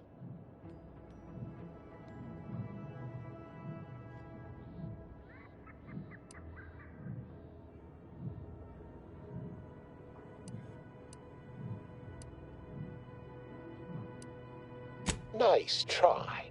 But you don't possess nearly the negotiating power you might suspect. Not when I can simply bide my time and wait for another gormless dunderhead to stumble by. Why, let that thick-headed boob amble off with your reward. Not budging? Oh, all right. I suppose I'd be willing to throw in a little extra as a merit bonus for your superlative performance.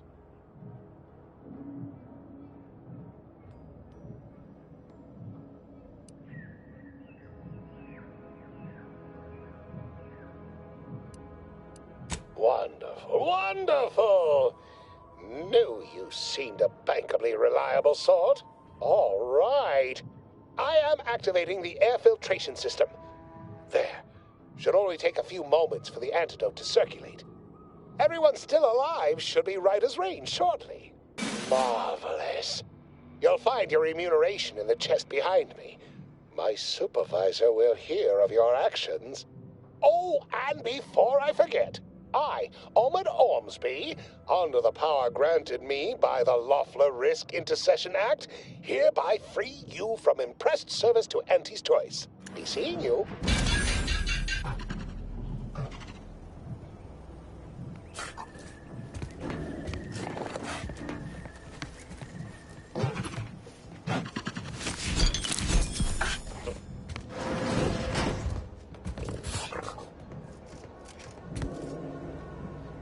The biological samples within the remains outside are no doubt deteriorating rapidly.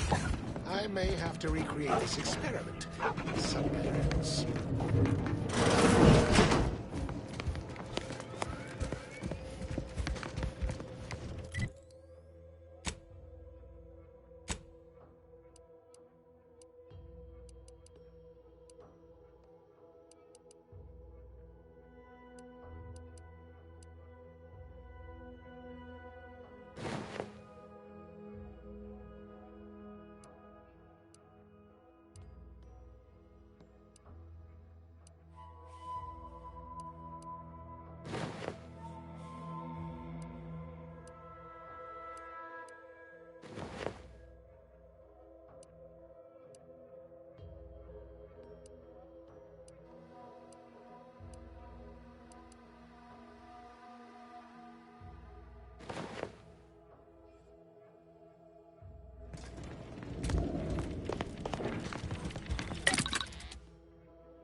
Let me know when you need a distraction.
Looks like a fight.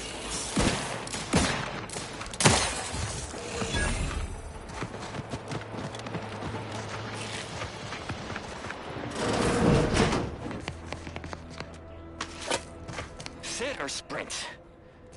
Typical predicament for an anti-bottom runger like me. Wish I never snuck in here to begin with. It seemed like a good idea at the time. Nah, it was a great idea. So much stuff for the taking around here.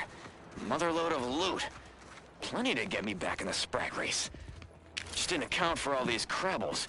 Real fly in the old ointment. I could just sit tight, live lean off all these supplies, hope the crabbles skedaddle, or maybe open the door and bolt. Seems like a good idea. Nah, it's a great idea.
This looks like the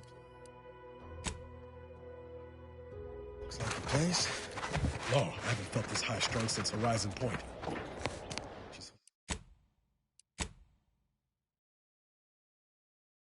Just hope he's here.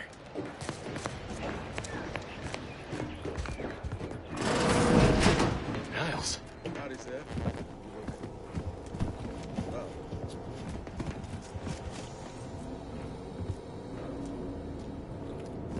Has my mind been set upon by shadows? I thought you dead. Can't imagine why you think that. I've only been gone 4 years.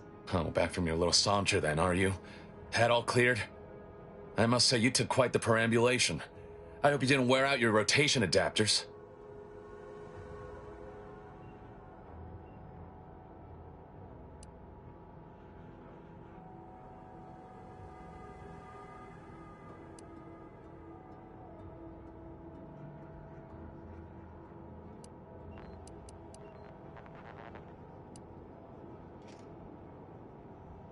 Zeb, this is the commander I told you about.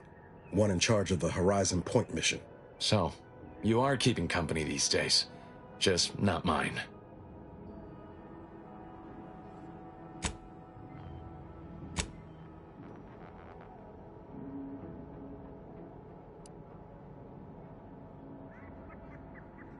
Hang fire, Commander. Look, I'm not just here to gas you up with empty apologies. I want to set things right between us. Oh, now you want to help. Where were you when the war happened? Or when I was being carted off to mental refreshment? Where were you when I actually needed you?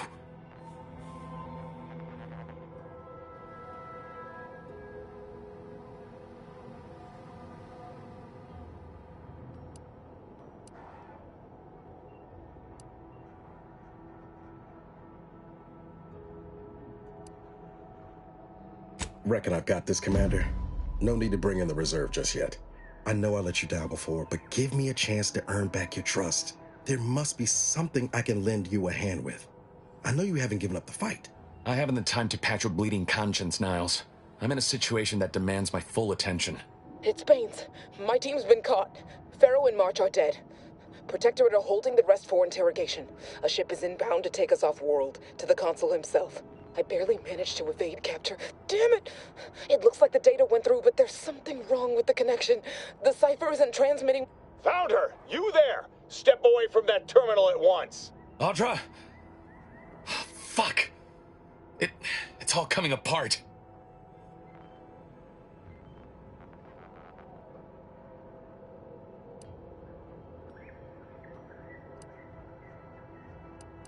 I knew something was wrong. What have you gotten yourself into here, Zeb?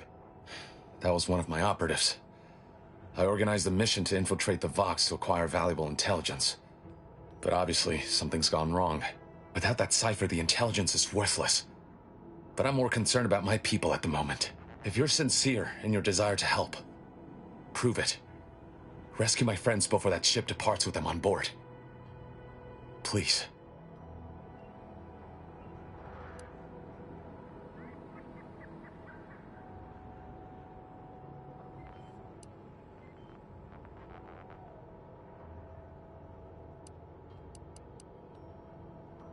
I am. Without question. Okay. If they're sending a ship, that means my people are being held on the Vox's landing pad. Use my call sign so they'll know you for an ally. I'm certain Niles remembers it. And do exercise discretion, as well as caution. The guards at the Vox won't hesitate to fire upon you, should you be discovered. Not to worry. This is exactly the sort of thing we're trained to handle. Yes, but the uniform doesn't stop bullets, as I'm sure you recall. Good thing we know a doctor then.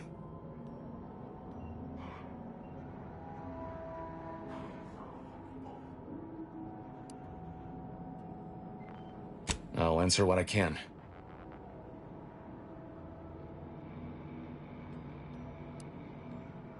If you must know, it was my sister. A neighbor reported her for some misconduct and she was taken to be refreshed. I never heard what her alleged crime was meant to be. The woman who returned was nigh unrecognizable. The injustice of it rattled me. And once I began to look into what had happened, the more discomfort I felt. Then I met Niles. He told me the truth about other colonies. Made Arcadia feel so... small. Claustrophobic. Repressive. And my smoldering resentments became a full conflagration. Stop there. I know what you would ask, but I've done my best to put that unpleasant experience behind me. Please respect my wish to avoid reopening closed wounds. The Crabbles? They keep people away who might otherwise stumble into my operation here. I feel kindly toward them.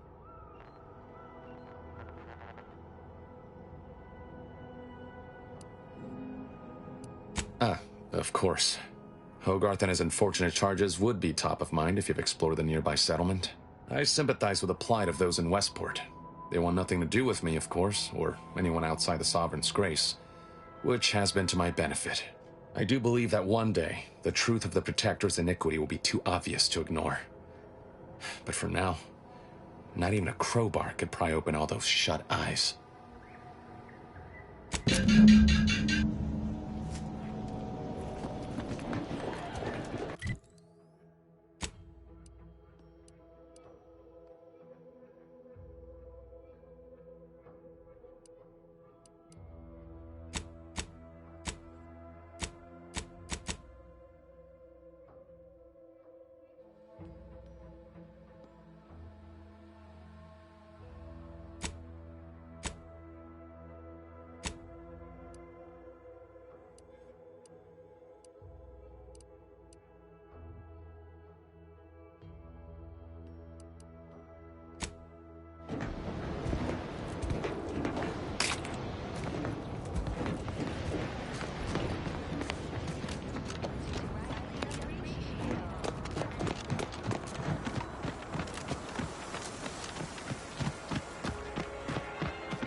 Huh. Well, at least it's not shooting the water anymore. Natural resources represent a fascinatingly complex Visitors, huh? Just meandering about, free of any appointed minder? Not so sure I ought to be speaking with you. If you need someone to talk to hereabouts, I suggest you seek out Vigilant Hogarth. That tall, stately building back yonder is his domicile. Hogarth? Milver Street reckons he's the key to converting this town. Let's bring him the good news of Auntie's choice, shall we? Do hate to come off impolite. If you're so inclined, we can pick this up later, after you two confabulate. The base individualists within Auntie's choice. Word to the wise, despite what you might hear, we still consider ourselves part of the Protectorate. Anyone spots an outsider engaging in misdeeds might just open fire. Keep doing your job with pride. Keep informing on your neighbors. Same as ever. But prudence dictates. Literally everything I own is underwater. What do you mean? Everything Prudence dictates. We cherish all we have and defend Trust the plan. Preserve set progress. Sustain the system. Serve the soul. Mental refreshment centers are meant to help you. Don't risk falling prey to imperfect thoughts.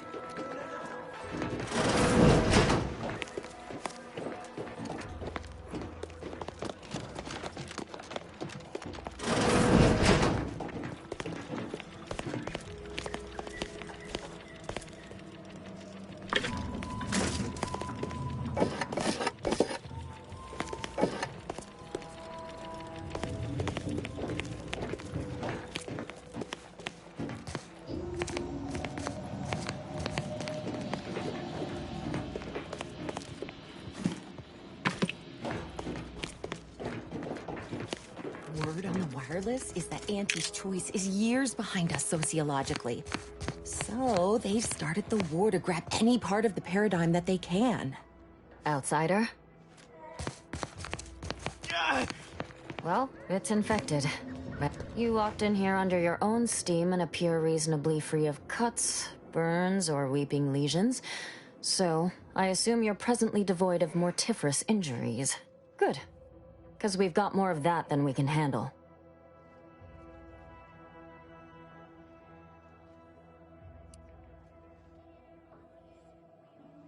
Don't suppose you have any medical supplies to spare, do you? That you might kindly consider donating?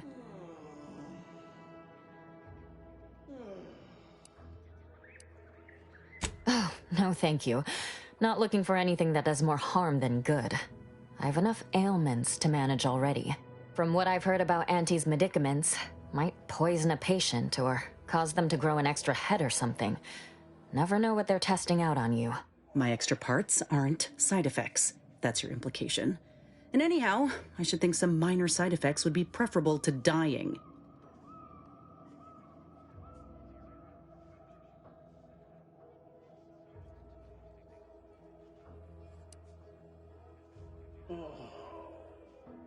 Honestly?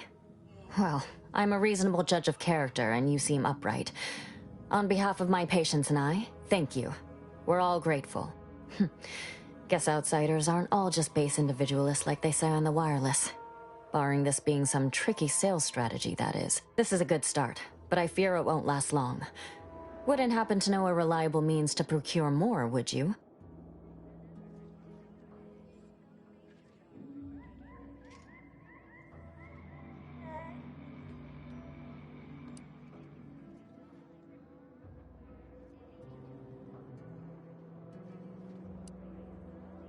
They'd sell to us? Those medicaments you gave us before? No, never. You must think me easily hoodwinked. Our societies are sworn enemies.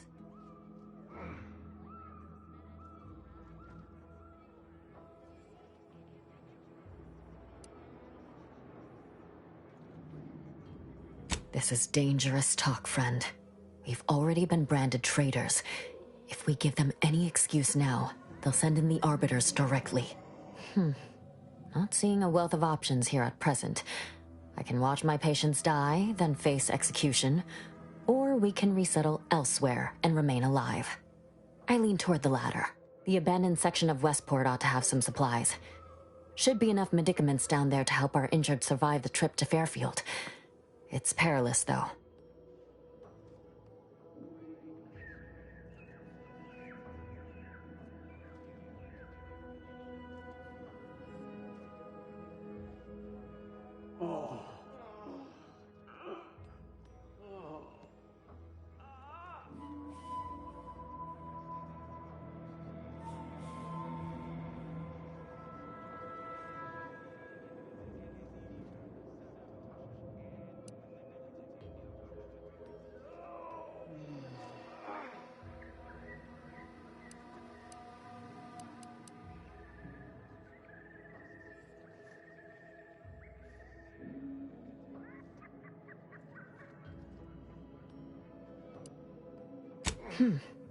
If you're sure it'll retain its efficacy, that might just do the trick. I recognize these patients require more care than I'm able to provide here. Seems like in Fairfield, I can get them the help they require. The one last additional thing we'll need is for Vigilant Hogarth to agree to it.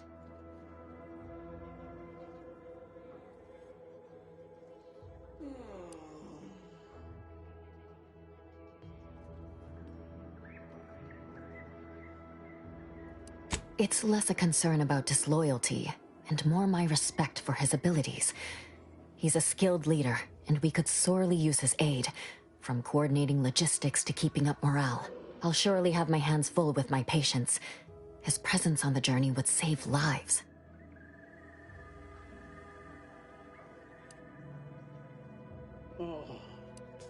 See you when I see you.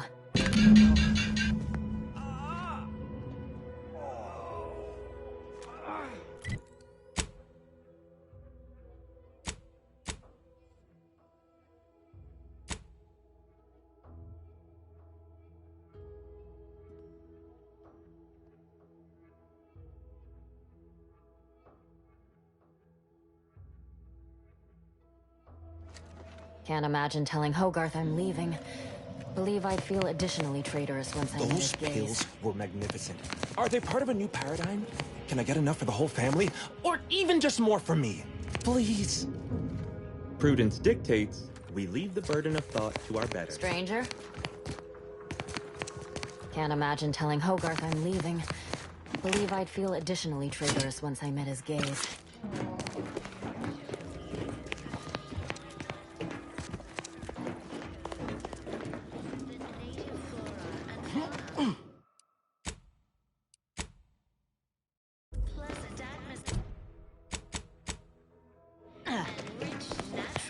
Greetings. Represent a fascinatingly complex. It is my esteemed pleasure to welcome you to Westport, once a shining testament to protectorate excellence, now a picturesque example of the evils of corporatism.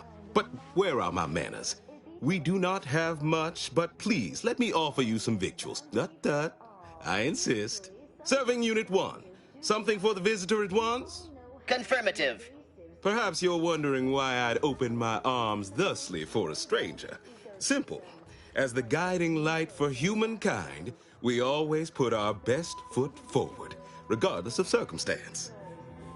Don't fret. The system is resilient. The system abides.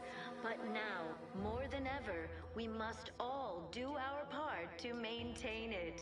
Keep doing your job with pride. Pshaw! I've no desire to speak of the current state of Fairfield, no less the Auntie's Choice riffraff controlling it, or worse, any traitors who have flocked to their side. Why, I cannot fathom any of my people or I even contemplating defecting the Protectorate, let alone for that cesspool of inanity. Is a fellow subject lacking the appropriate zeal for their assigned work? Report them for mental refreshment post-haste. It's not just a good idea, it's the law. I have my own means of helping them, which you could aid me with if you so chose.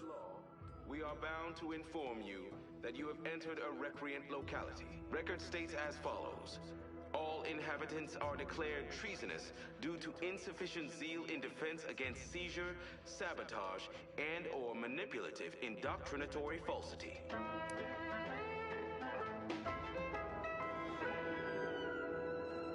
Our enemies envy our prosperity.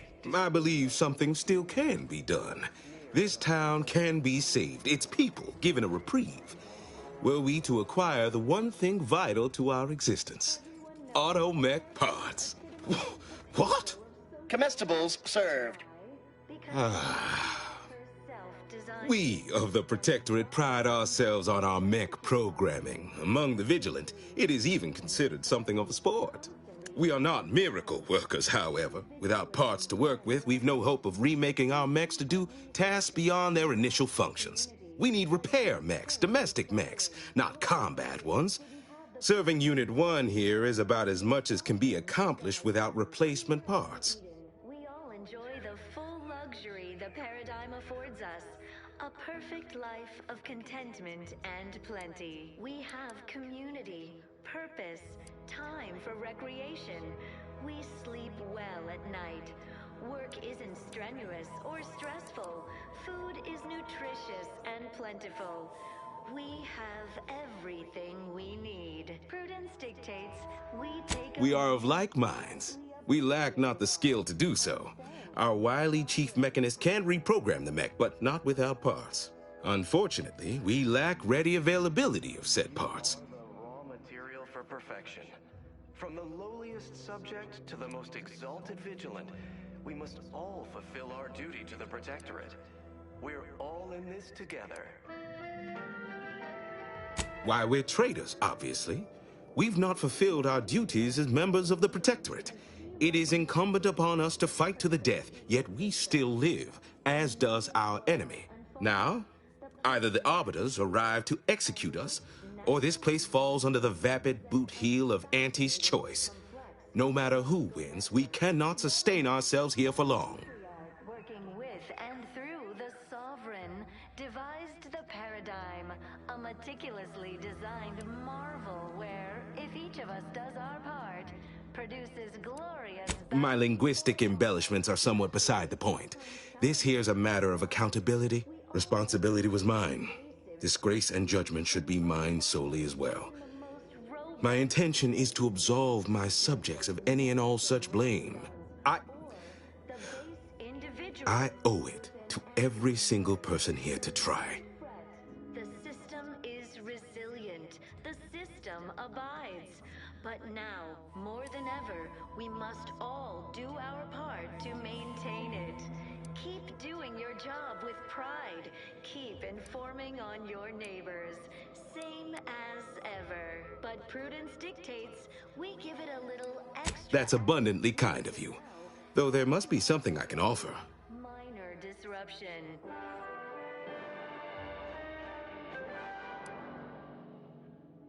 Gray gone astray? Book a stay today. Are you mentally refreshed? Enough to lead and inspire those who work there. Once at least. I was previously the ranking vigilant on this island. Why do you ask? Record states as follows. All inhabitants are declared treasonous due to insufficient zeal in defense against seizure, sabotage, and... Difficult place to saunter into. Station's off limits to anyone without the highest security clearance. For anyone lacking reason to be there, it's assured suicide. In exchange for the automech parts we need, I can provide you means to get inside. Never dream of such a proposal in days of reason and quietude. Yet such is the here and now we find ourselves in. Everyone knows the paradigm epitomizes the pinnacle of social order. Why? Because the matriarch herself designed it, and the sovereign embodies and executes on it. Throughout history, humans... Wonderful. My unavoidable march to the gallows feels lighter already. At least now my subjects will have a fleeting chance. The parts can be found at the Euphoria Coast Automech Repair Center to the south. But do not, under any circumstances, tell those stationed there why you need them. To get inside, you will need an access pass from the Ministry of Accuracy. Since we have all been marked as traitors, I cannot create one for you here. Of contentment and plenty. We have community, purpose, time for recreation. We sleep well at night. Work isn't strenuous or stressful. Food is nutritious and plentiful. We have everything we need. Prudence dictates. Farewell now. We appreciate it all and thank the Sovereign. Hey, Commander. Could I have a word with you real quick? I hope you're not seriously considering helping the Protectorate here. I know these folks seem on the down and out, but we're as like to do more harm than good by siding with them.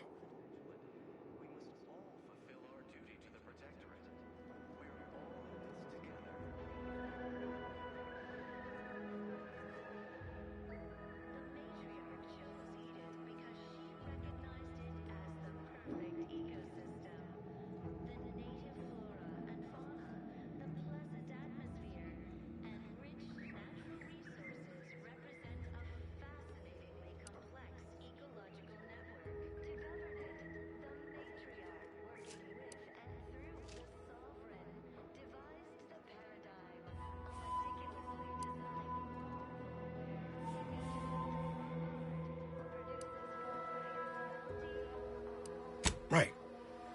Okay. Well, if we do as Milver Street's asked and convert the populace to Auntie's choice, they're more likely to get the care they need and not be sentenced to death. Milver Street also promised us a way into the Vox. Oh, and a Ritzy hat. Man drives a hard bargain. If he can be trusted. Reviving Westport would anger some folks back in Fairfield, but there's no question the Vigilant could help us get into the Vox station a whole heck of a lot easier.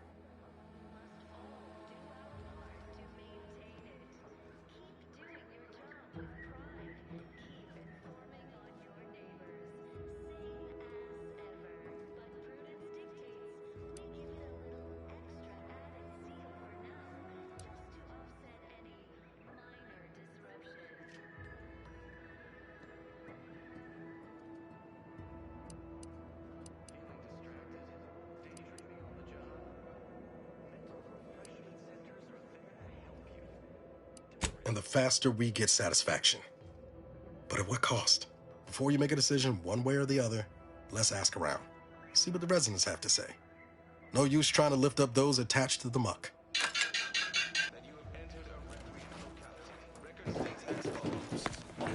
Outsiders.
Everyone knows the paradigm. Almost missed the routine certitude of... Don't suppose you checked in with Vigilant Hogarth yet, eh? Designed it, and the Sovereign embodies and executes on it. Throughout history, humans... Oh, glad to hear. Probably sprung an important task on you afterwards, I'd wager. I mentioned to the Vigilant how I'd reset my chef mech to prepare meals to my liking. Next thing you know, he puts me in charge of repairing all the mechs in Westport. benevolent hand of the Sovereign to guide them. Here on Eden, we all enjoy the full love... I mean, sure. All the underlying logic's the same, if you mull it over. I've been trained to run them big algae processing units, which are a fair amount more complex. It's just... subjects are expected to mind their assigned area and particular forte. So I was a mite taken aback. But I am happy to help the system abide any way I am able. Prudence dictates we take a moment to rightly appreciate it all and thank the Sovereign.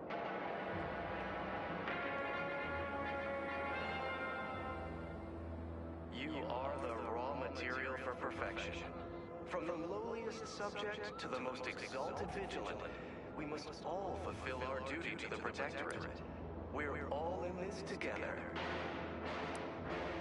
I assume those are approved Protectorate announcements, correct? With everyone's neighbor prudence and the like? I mean, sorry. Of course they are.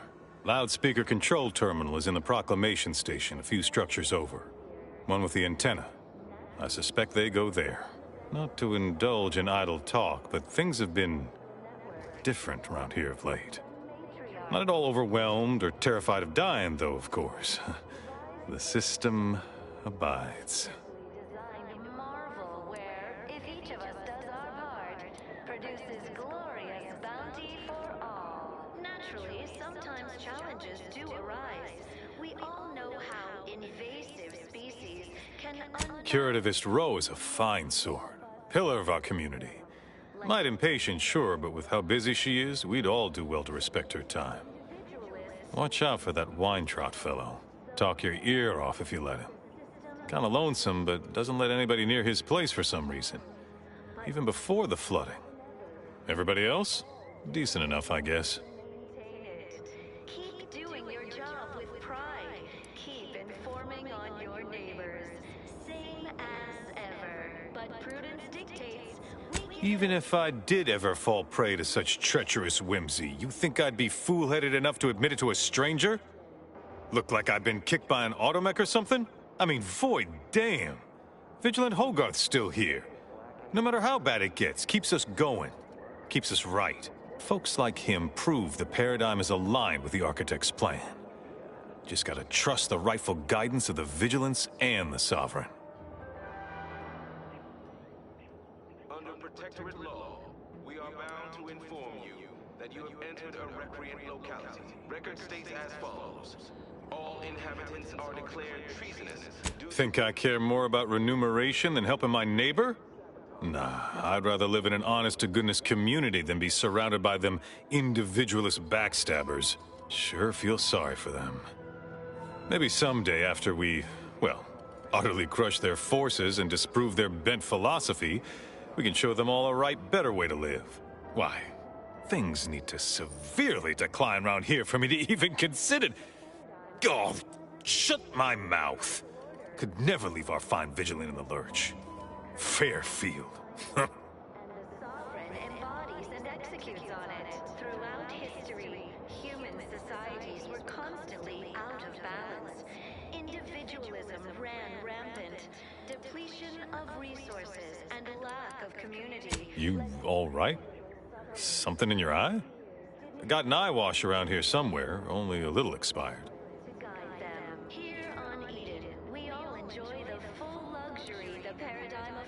Oh, was I that obvious? Sure. Well, we lose power to charge our mechs. This place is done for. Final nail in the coffin, or similarly minded metaphor of your choosing. Not that the paradigm would allow that, of course. What? Oh, yes. Goodbye. Lovely appreciate it all, and thank the Sovereign.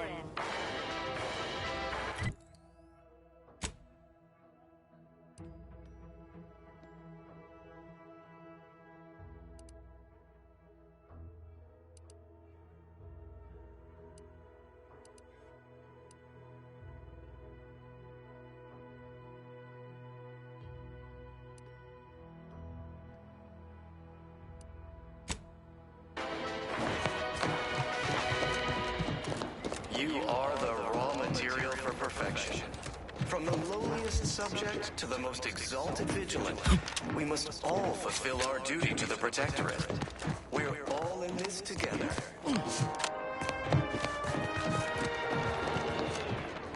The matriarch chose Eden because she recognized it as the perfect ecosystem.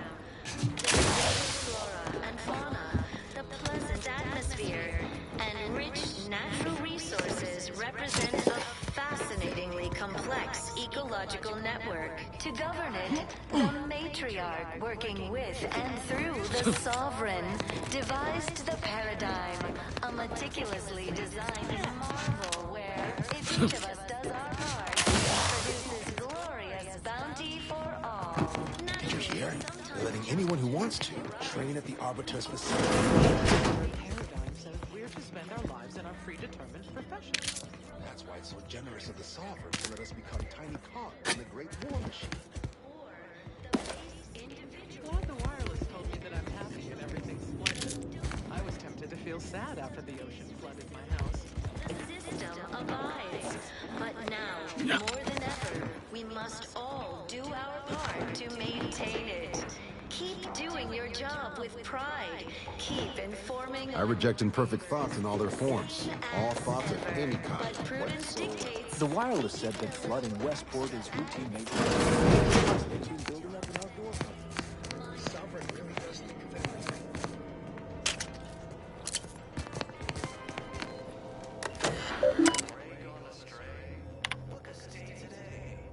Are you mentally refreshed?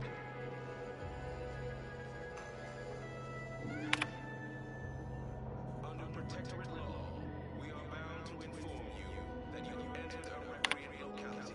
Record states as follows. All inhabitants are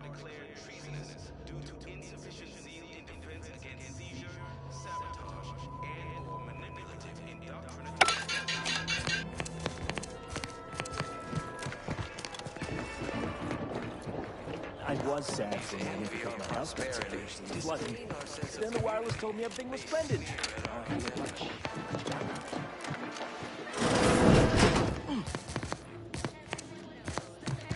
Epitomizes the pinnacle of social order. Why? Because the matriarch herself. Throughout history, Welcome back. societies were constantly out of balance. Well, look who it is. What is it? Speak your mind. Depletion of resources and lack of community led to terrible suffering. Poor dears didn't have the firm, benevolent hand of the sovereign to guide them. Here on Eden, we all... Nobody needs go anywhere. Not when we can still save Westport. We of the Protectorate endure as one, regardless of any hardships we must face. It'd have to be catastrophically obvious this place was doomed, and incontrovertibly beyond my means to save it, before I'd even consider such a recourse. Nutritious and plentiful. We have everything we need. Prudence dictates we take a moment to rightly... Well, that's what's commonly referred to as your opinion. I have the aid of key pillars of our community, several persons of note and good character who stand with and by me. And our town still functions. Our automechs are still running, mostly. We have a generator to power them, fresh water, the reassuring voice of everyone's neighbor Prudence wafts from our loudspeakers. The matriarch chose Eden because she recognized it as the perfect ecosystem. The native flora and fauna. Oh, I thought you weren't interested. Well, I suppose I have little choice in the matter, circumstances being what they are. Now look, if I can return the settlement to a reasonable facsimile of its previous glory, sufficiently functioning by employing mechs reprogrammed to repair and rebuild, the Arbiters might see fit to penalize only me, commute the others' sentences, allow them to maintain things around here in the spirit of continuity and such. Invasive species can unbalance even the most robust ecosystem. Hence my use of the term reasonable facsimile. It's a gamble, no arguing that. But anything else is simply giving up and waiting for the end. The system is resilient. The system abides. But now, more than ever, we must all do our part to maintain it. Keep doing your job with pride.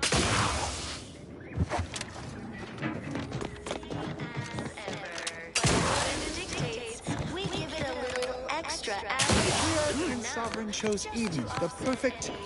minor appeared right out of the aether. Just as I imagine our proud sentinels do. Like, here I am, your innermost thoughts are known to me. And nobody once hears from you again.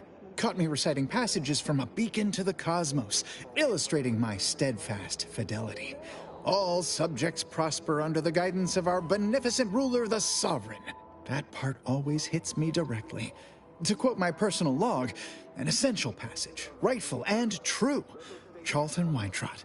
All inhabitants are declared treasonous due to insufficient zeal in defense against seizure, sabotage, and/or manipulative indoctrinatory falsity. Why, that's wonderful. I'm actually quite relieved a fellow customer like yourself somehow saw through my carefully maintained act. Others in Westport fail to perceive my true nature. I am hardly one of the herd around here. A reference you'll no doubt recognize from those keen Auntie's Choice commercials. the pinnacle of social order. Why? Because the matriarch herself designed it, and the sovereign embodies and executes on it. Throughout history, human societies were constantly out of balance. Individualism ran rampant. Depletion of resources and a lack of community. Ha! The same ones I immoderately reference. You likely guessed their influence right off, what with my assertive attitude and all. I laugh at danger. I hand-make my own luck. That character is a revelation. You and I are just like him. Get up and go-getters. Say, did Auntie's Choice send you here? Don't fret. I am exceedingly skilled at keeping secrets. Work isn't strenuous or stressful. food is nutritious and plentiful. We have everything we need. Prudence dictates we take a moment to rightly appreciate it all and thank the Sovereign.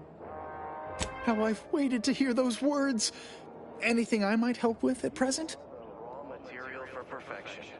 From the lowliest subject to the most exalted vigilant, we must all fulfill our duty to the Protectorate. We're all in this together. Really? What was he like? Bold? Assertive? With a wildly obstreperous theatrical air? Chose Eden because she recognized it as the perfect ecosystem. The native flora and fauna, the pleasant atmosphere, and... An audacious proposal. Yet this place, despite its recent humidity, remains comfortable and familiar. working with and through the Sovereign, devised the paradigm, a meticulously designed marvel where, if each of us does our part, produces glorious bounty for all. Naturally, sometimes challenges do arise. We all... With a full case, I might gorge upon such sweet goodness morning, noon, and night. All right, hand it over. Oh, but what would Vigilant Hogarth say? What would everyone say? I can scarcely imagine it. Abandoning my community only to satisfy my gastronomical urges and risk-taking attitude. No, I couldn't leave unless Hogarth ordered everyone to go. Keep doing your job with pride. Keep informing on your neighbors. Same as ever. But prudence dictates we give it a little extra added zeal for now. I'd say so, but I'm not some highly skilled subversive type or some such. You are. I'm certain you can find a way. Somehow. Is a fellow subject lacking the appropriate zeal for their assigned work?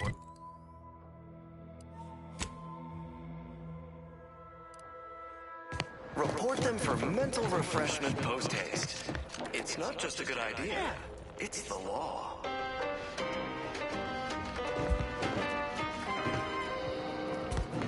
Under Protectorate law, we are bound to inform you that you have entered a recreant locality. Record states as follows.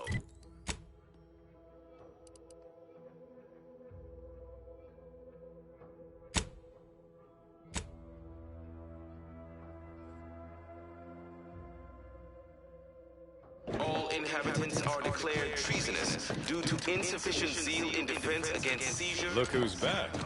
And or manipulative indoctrinatory falsity.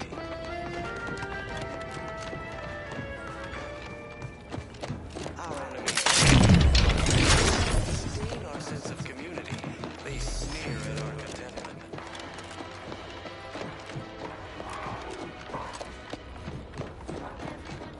The paradigm epitomizes the pinnacle of social order. Because the matriarch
What is it? I'm a little busy, and most of my underlings are out with this uranium poisoning.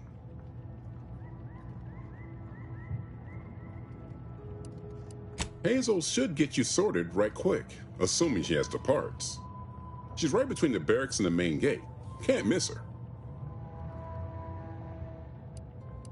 You'll want to see the quartermaster. She's right next to the gate you entered through, under the marshal's office. She'll only be able to sell you our surplus, but you might find some of it useful.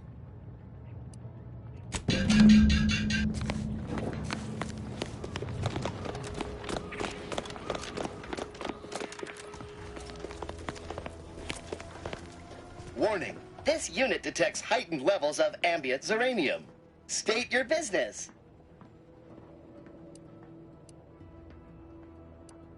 This unit was engineered to facilitate management of supply inventory at this installation.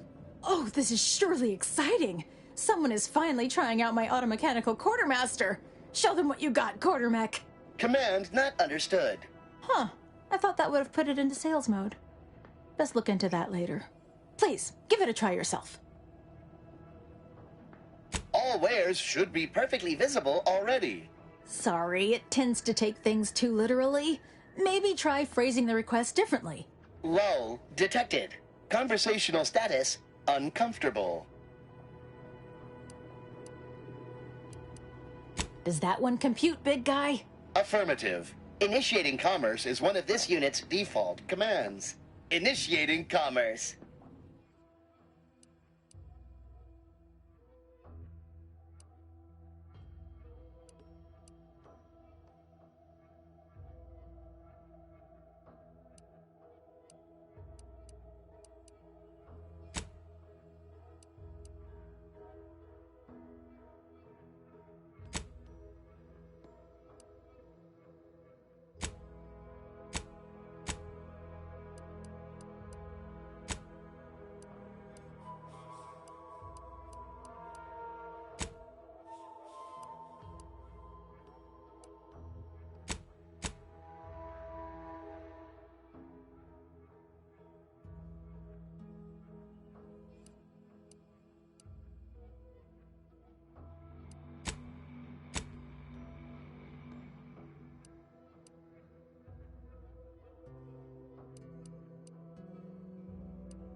See you soon, I hope.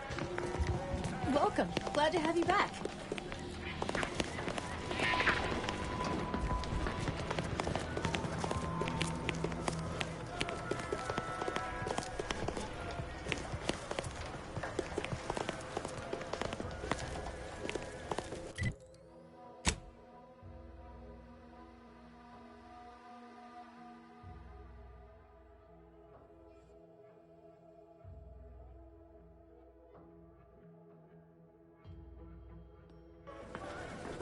Greetings, potential customer.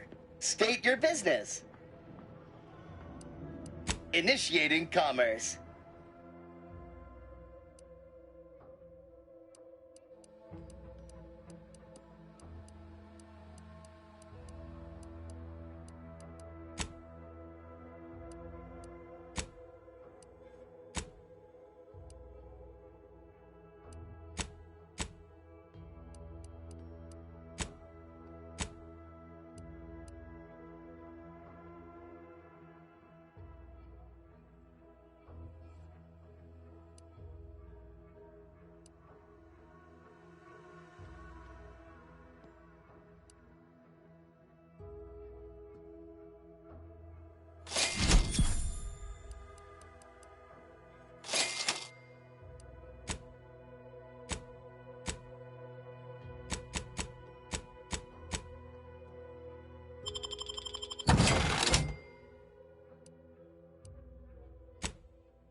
Oh, unfamiliar clientele.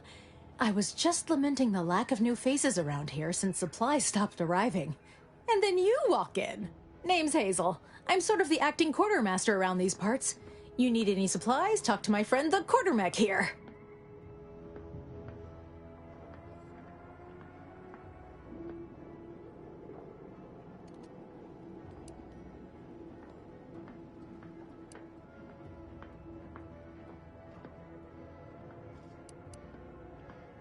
You'd think that a fully stocked auto-mechanical repair center would have automech parts, and 9 times out of 10 you'd be spot on. Trouble is, a bunch of supplies went missing recently, right around the time the quartermech completed a routine inventory.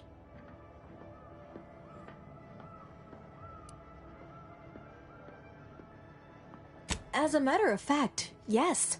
Recently, when the crates by the wall got too high, it began stacking supplies on the catwalk above.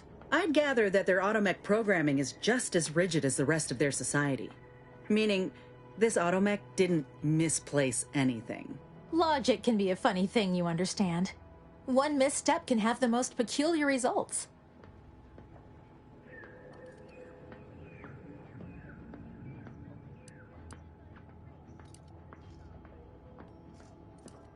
Doubtful. Zeranium affects their aggression and targeting subroutines. Basic instructions would still be functional.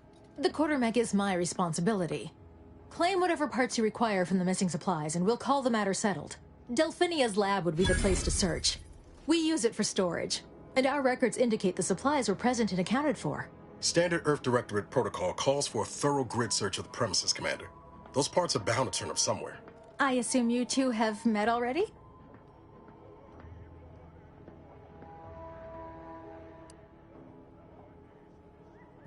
Delphinia? No. I doubt she stole what I would have given her freely. Best of luck in your search. Let me know if I can be of assistance.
All right, I admit it.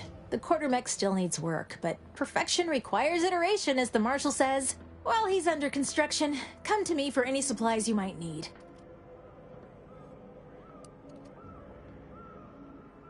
The roof! How could I have missed that? In retrospect, the problem is glaringly obvious. The quartermech couldn't figure out where to stack boxes on the X-axis, so it defaulted to the Y-axis. I'll have that tinkered on shortly. And you're welcome to keep the automech parts, of course. Thanks for solving my little mystery. Glad to oblige.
Stressful. Food is nutritious and plentiful. We have everything we need. Outside. We take a moment to write. All these vexatious disruptions keep befalling Westport. When are things gonna settle back again?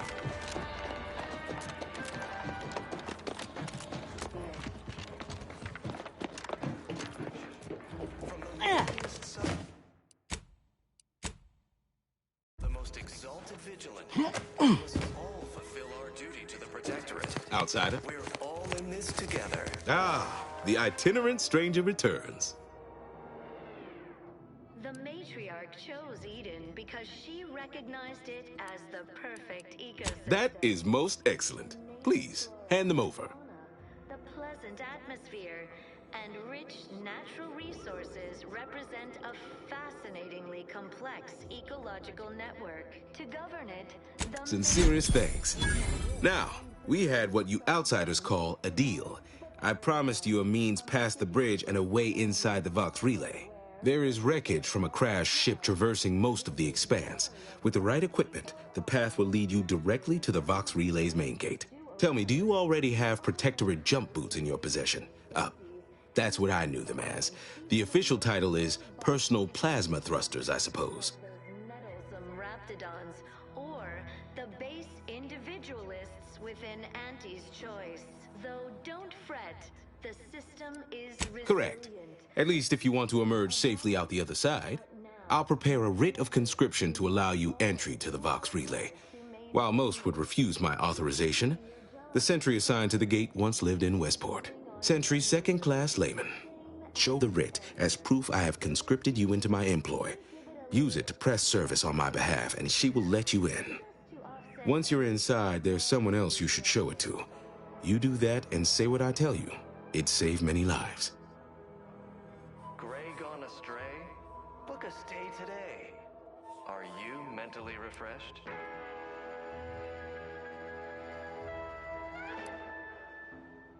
Under Protectorate law, we are bound to inform you that you have entered a recreant locality. Record states as follows. Look, let's save ourselves some arguing. You've already helped me. I will grant you the writ. You can ignore my request, fine, but you'll at least hear me out. The Vox relay is, to my mind, a time bomb. Brigadier Montelli's lost his way. Now all manner of chaos is raging there. I've heard tell he's even resorted to extra-legal executions. Madness, I tell you. A brigadier doesn't act as judge, jury, and executioner. That's an arbiter's job. And even then, they're enforcing existing Protectorate law. Herself designed it, and the sovereign embodies and executes on it. Throughout history, human societies were constantly out of balance. Marshal Corbin. As with all my subjects, I have been there when he needed me. I trust we can call on him now to do his part. Seek him out at the Vox relay, conscript him with the writ, and this is important. You must convince him to kill Montelli. Corbin will want to talk him down, to take him into custody, to message superiors outside the facility beforehand. We cannot allow any of that to happen. For recreation, we sleep well at night. Work isn't strenuous. If Corbin becomes the highest-ranking officer alive, no one will be able to contradict his accounting of events. The Protectorate execute connivers and schemers. Corbin must appear forced to take down Montelli in the moment. It cannot feel like a plotted coup. Good, good. Here is the writ. I may not survive to see what occurs, but I trust you to follow your conscience. Farewell now. Promise you'll return here if you can, to check in on my people and see how they fare. We're all in this together.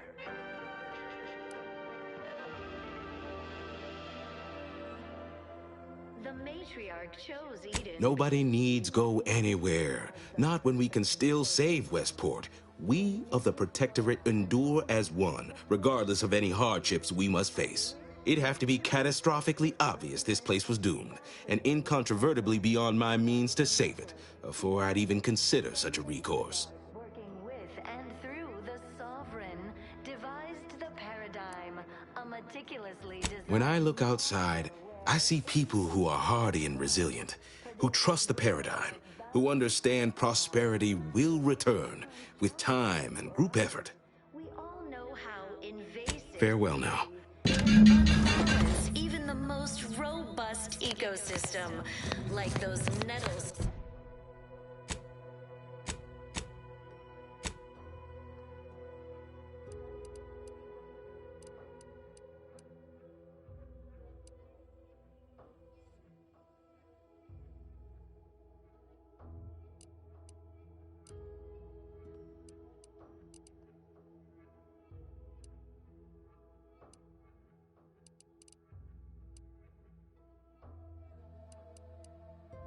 Dons.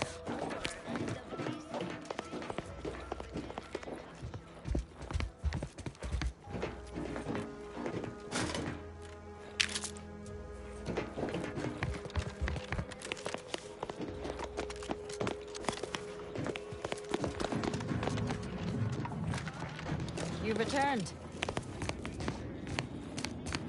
Can't imagine telling Hogarth I'm leaving. Believe I'd feel additionally traitorous once I met his gaze. Has the Sovereign said how many of those pills were each allowed? It must be at least a fistful more. Feeling distracted? Daydreaming on the job? Mental refreshment centers are there to help you. Don't risk falling prey to imperfect thoughts. Go now.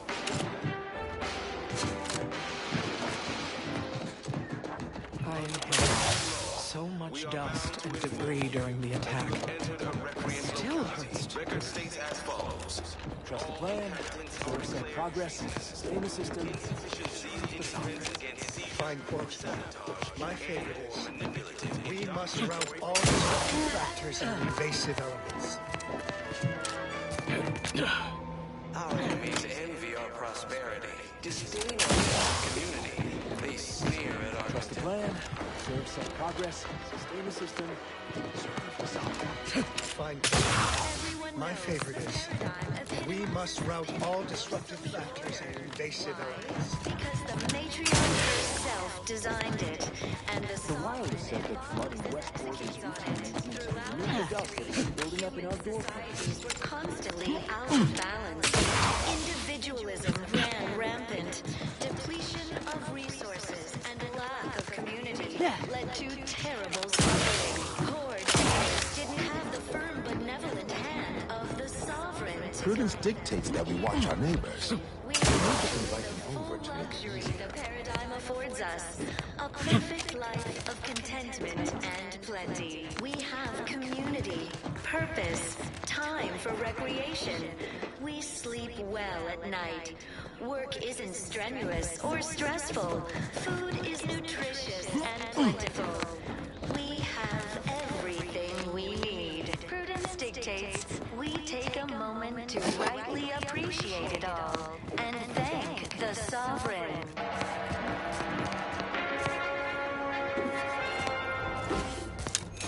You are the raw material for perfection. From the lowliest... Greetings, non-protectorate wretches. With regret, I must inform you that those outside our glorious society may not take freely from our stocks, as our subjects do. However, I may offer you a limited selection of premium items for moderate respective fees. As the perfect... Initiating.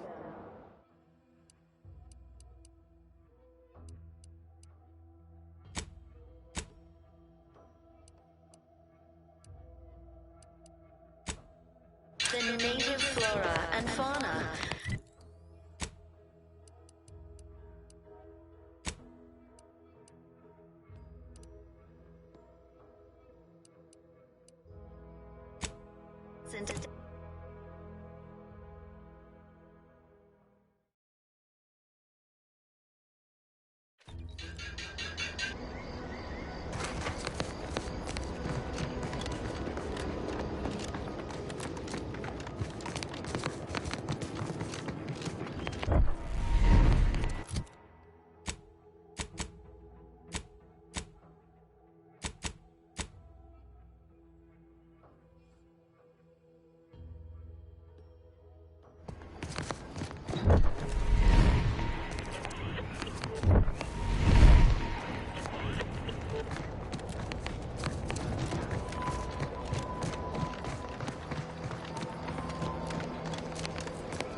Oh, what's this?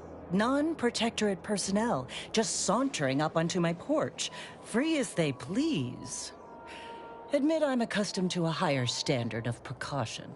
State your purpose, outsider, or exit yon way you came.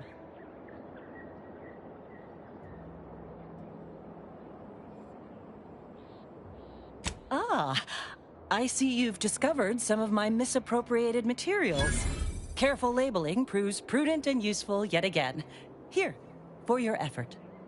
A full set of Science Adventures Quarterly was stolen from me and sold to various unknown parties across the island. Since you've already proven adept at their repossession, I would put it to you to locate the rest. In exchange, I will provide you with rarities and bits.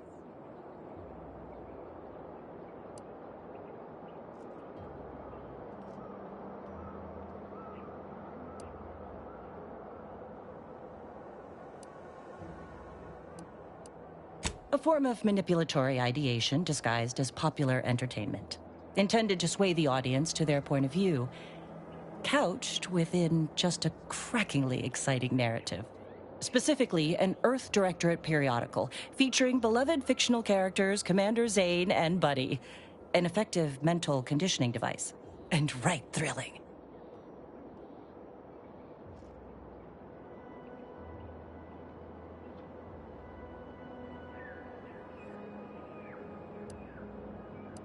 It was a popular fiction periodical from not long ago.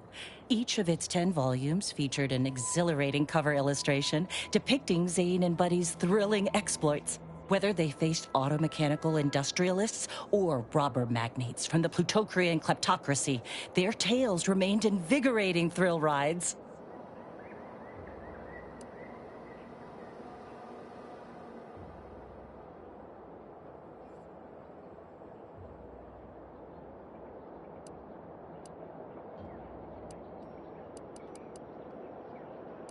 I dispute that depiction.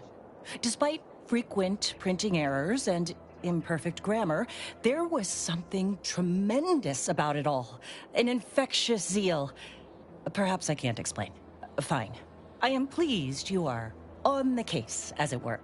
So very Zane and Buddy. Return again when you have another 4 volumes, and I will trade them for more valuable oddities. Stay true, outsider.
this ship would have departed by now. You know how Sentinels are. They take their time. Check enemy light just turned on.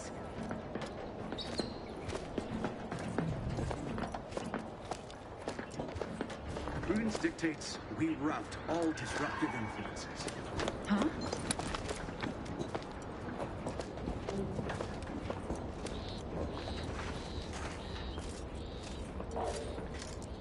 Aborting, sir. Back to my post. It is the duty of every Protectorate subject to ensure they are operating at peak efficiency at all times.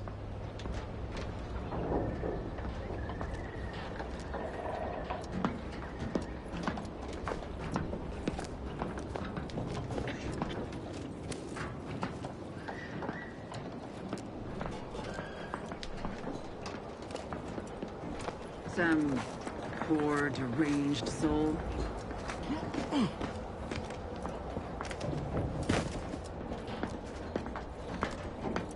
What the? Say.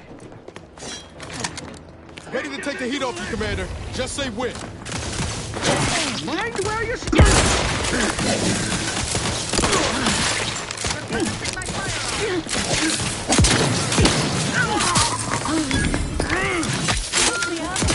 I'll do it for you.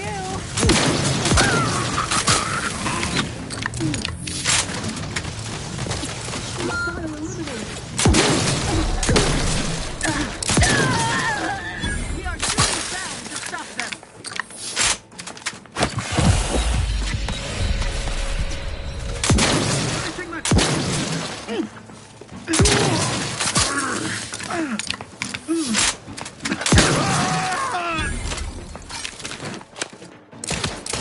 For our beneficent leader, hastening to cover.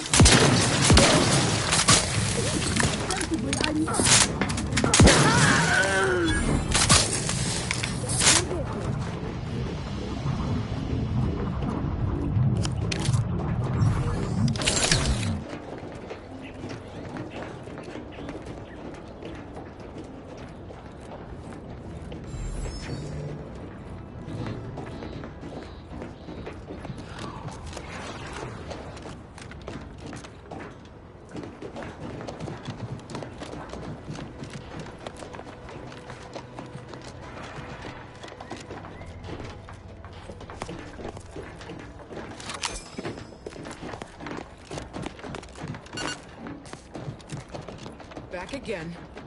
Thought we were done for now.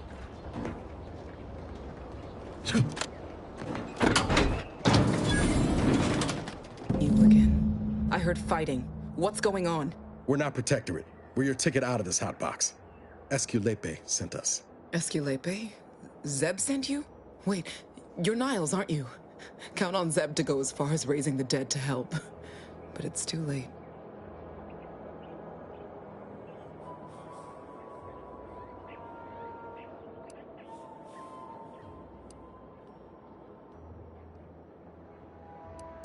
I gather you haven't noticed the bodies in the pen here. Oh. The others don't look like they suffered easy deaths. What happened?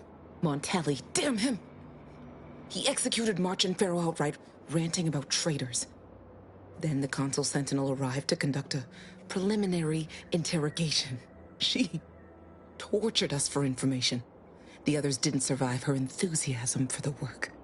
I'm only here because the Consul wants someone brought back to him, alive. Lucky me.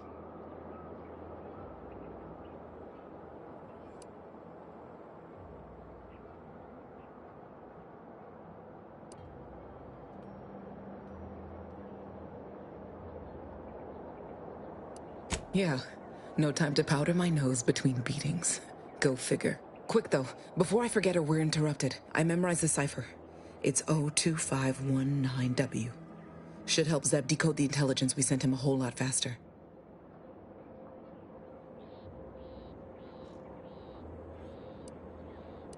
Please don't think me ungrateful for your efforts, but I'm not going anywhere.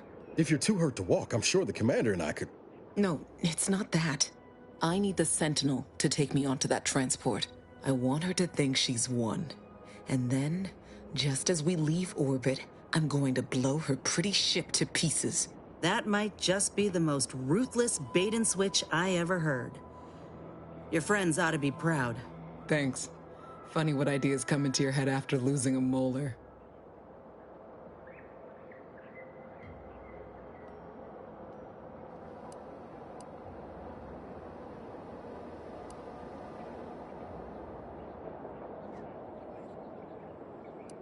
I'm no martyr.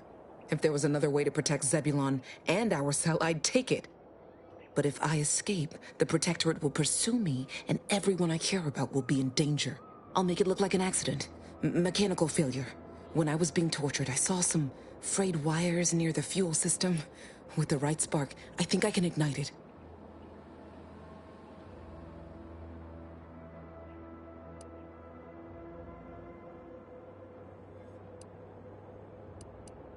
I have my doubts. Even if she managed to spark a few wires, that ship's bound to have a fire suppression system. It would kick in if there was any real ignition. What do you propose, then? Not blowing yourself up, for starters. You know how relentless the Protectorate is. But if I die, that's the end of it. The Consul will turn his attention elsewhere, and our cause can continue in the shadows. Please, if you can help me sabotage the transport, then help me. We don't have much time.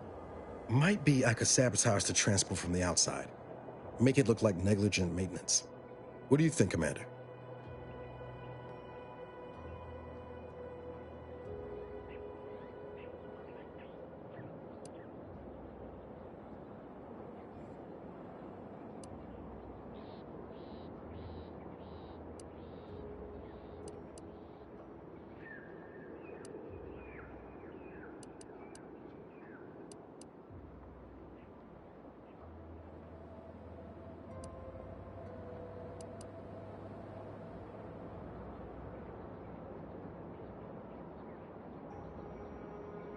Yes, Commander. Stay put. Shouldn't take you too long. Done. Won't go into the particulars, but you can trust that ship will blow the moment it hits orbit. Excellent work. I see why Zebulon liked having you around. I'd say I won't forget how you've helped me, but, well, you know. Tell Zeb what happened, won't you? That it was my decision. And I was at peace with it.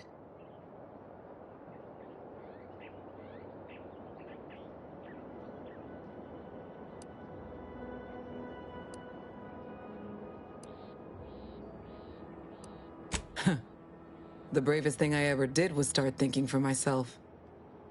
Everything else after that's been easy. Good luck, Audra. Likewise. And thank you both again.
fellow subject lacking the appropriate zeal for their assigned work, report them for mental refreshment post-haste. It's not just a command, it's the law.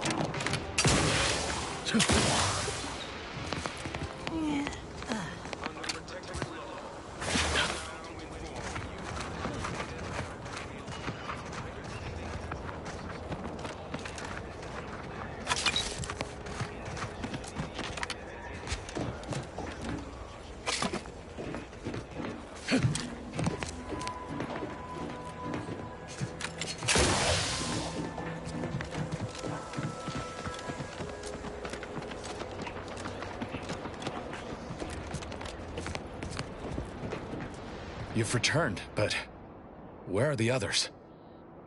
Hold a moment. What's that in the sky? A Protectorate transport?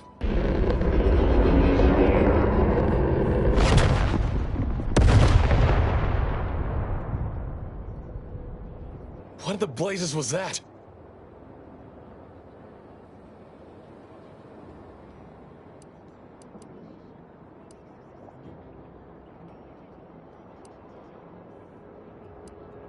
What of my team? That wasn't the vessel sent for them, was it? Tell me they were not on board.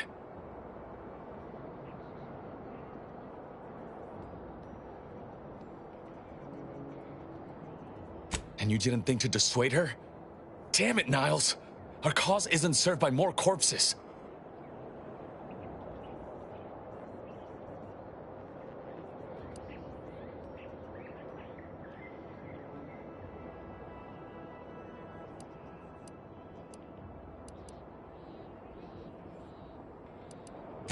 You're right. I apologize. Audra was never one for half measures. I know all too well how stubborn she can be. Still, her loss will be felt. Was she at least able to give you the cipher before the end? I wish the success of this venture had not come at such a terrible cost.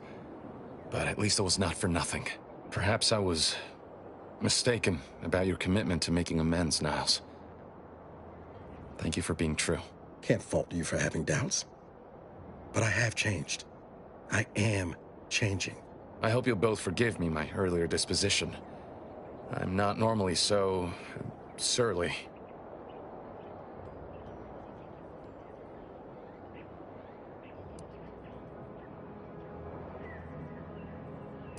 I'm pleased Niles has found such a supportive friend and ally. That's a rare thing in this colony. I haven't much to reward you with, but take this. It's something I had started on for Niles long ago. Hopefully it fits. This information came at a steep price, but I'll put it to good use. Expect to hear from me should our cause require further assistance from the Earth Directorate's best.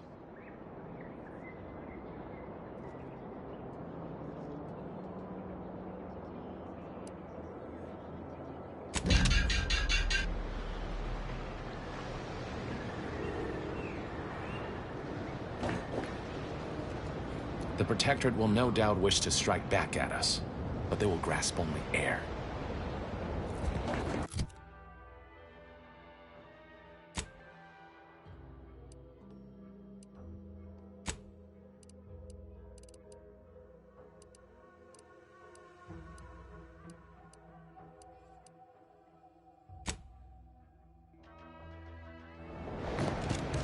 Got time for a debrief, Commander? Yeah. Feels good, don't it? Helping folks like Zeb and Audra hit back against the Protectorate. Almost like being back with the Earth Directorate.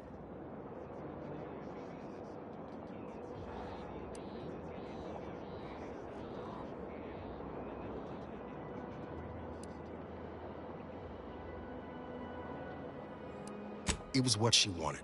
Having some time to cogitate on it, I think she was right. Now, hopefully, the Protectorate won't see coming whatever Zeb's got planned next. Anyway, it's easy to focus on all that's gone wrong, but wins ought to be celebrated too. We blew up a Protectorate vessel and killed a Sentinel.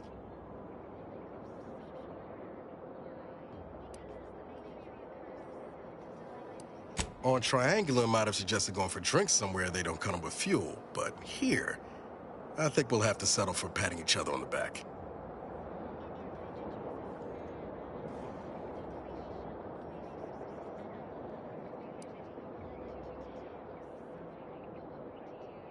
Shucks, Commander. I'm gonna get top-heavy you keep paying me compliments like that. Thanks again for going out of your way to help Zeb. Now I can focus on hunting down the Vrees without feeling like I've got a rabid sprat in my back pocket.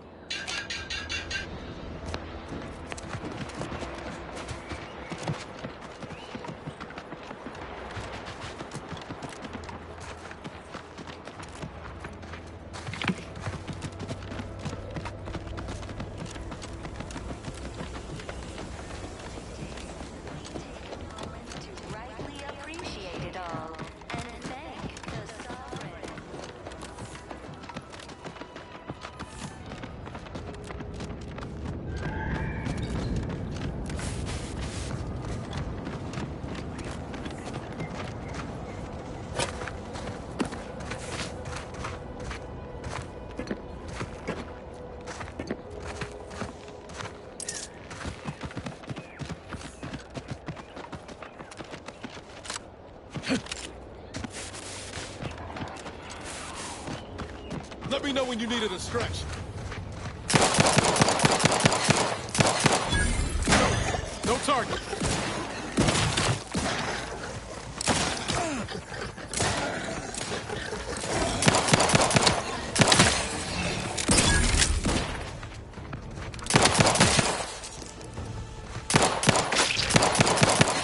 Nothing there.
Stringing up their own people. Sick bastard. Oh, these damned bodies. Why can't we just...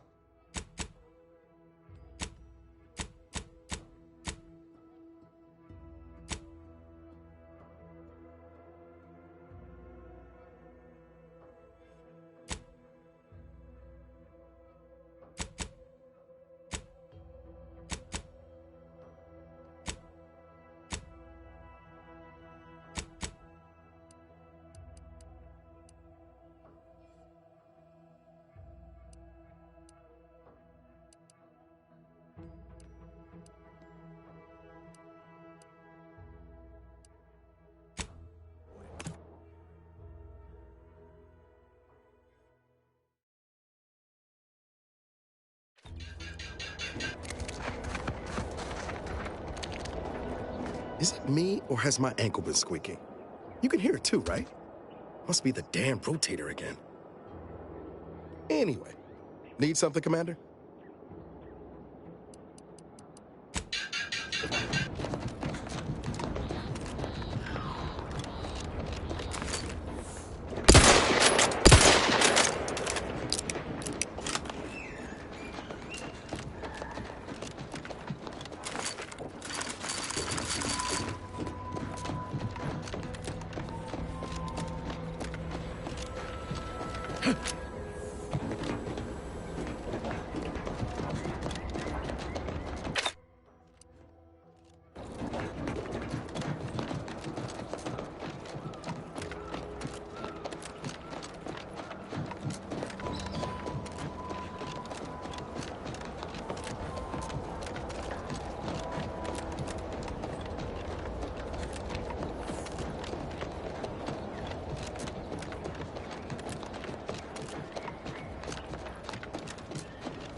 Where you stand? On your command.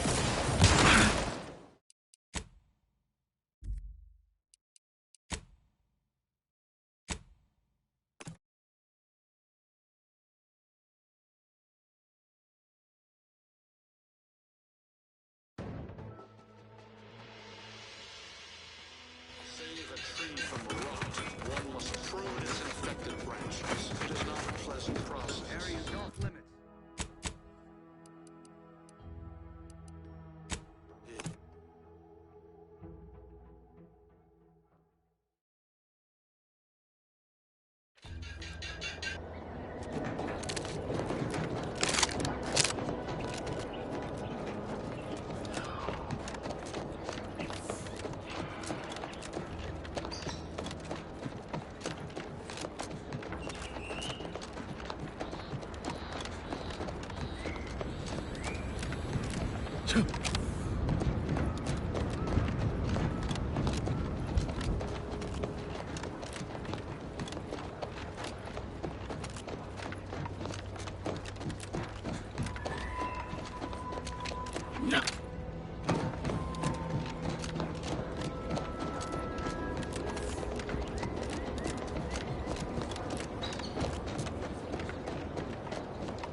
get you from here.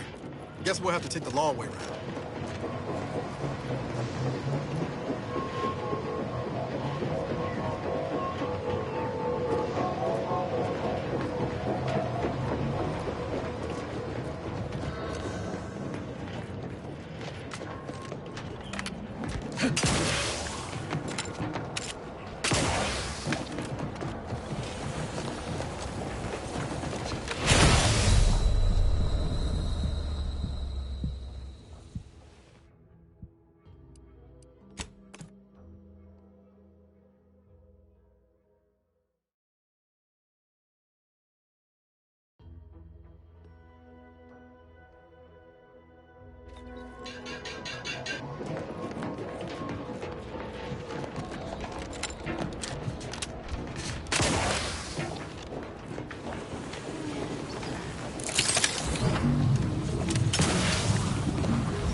Let me know when you need an address. Looking a little woozy there, Commander. Little pick-me-up for you.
have you done?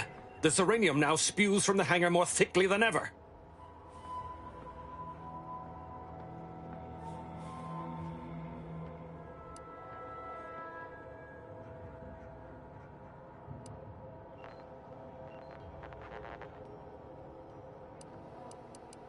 The damage must have been more advanced than we thought.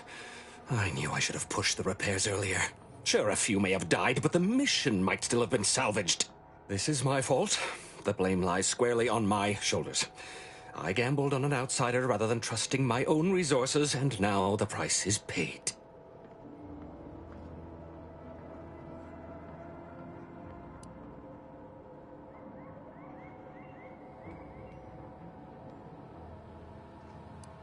With this failure, I have likely doomed this entire island to the tender mercies of our enemies. No more will our stalwart subjects reap the bounty of this land. No more would the pleasant whine of servos accompany our mechanical servants in their noble servitude.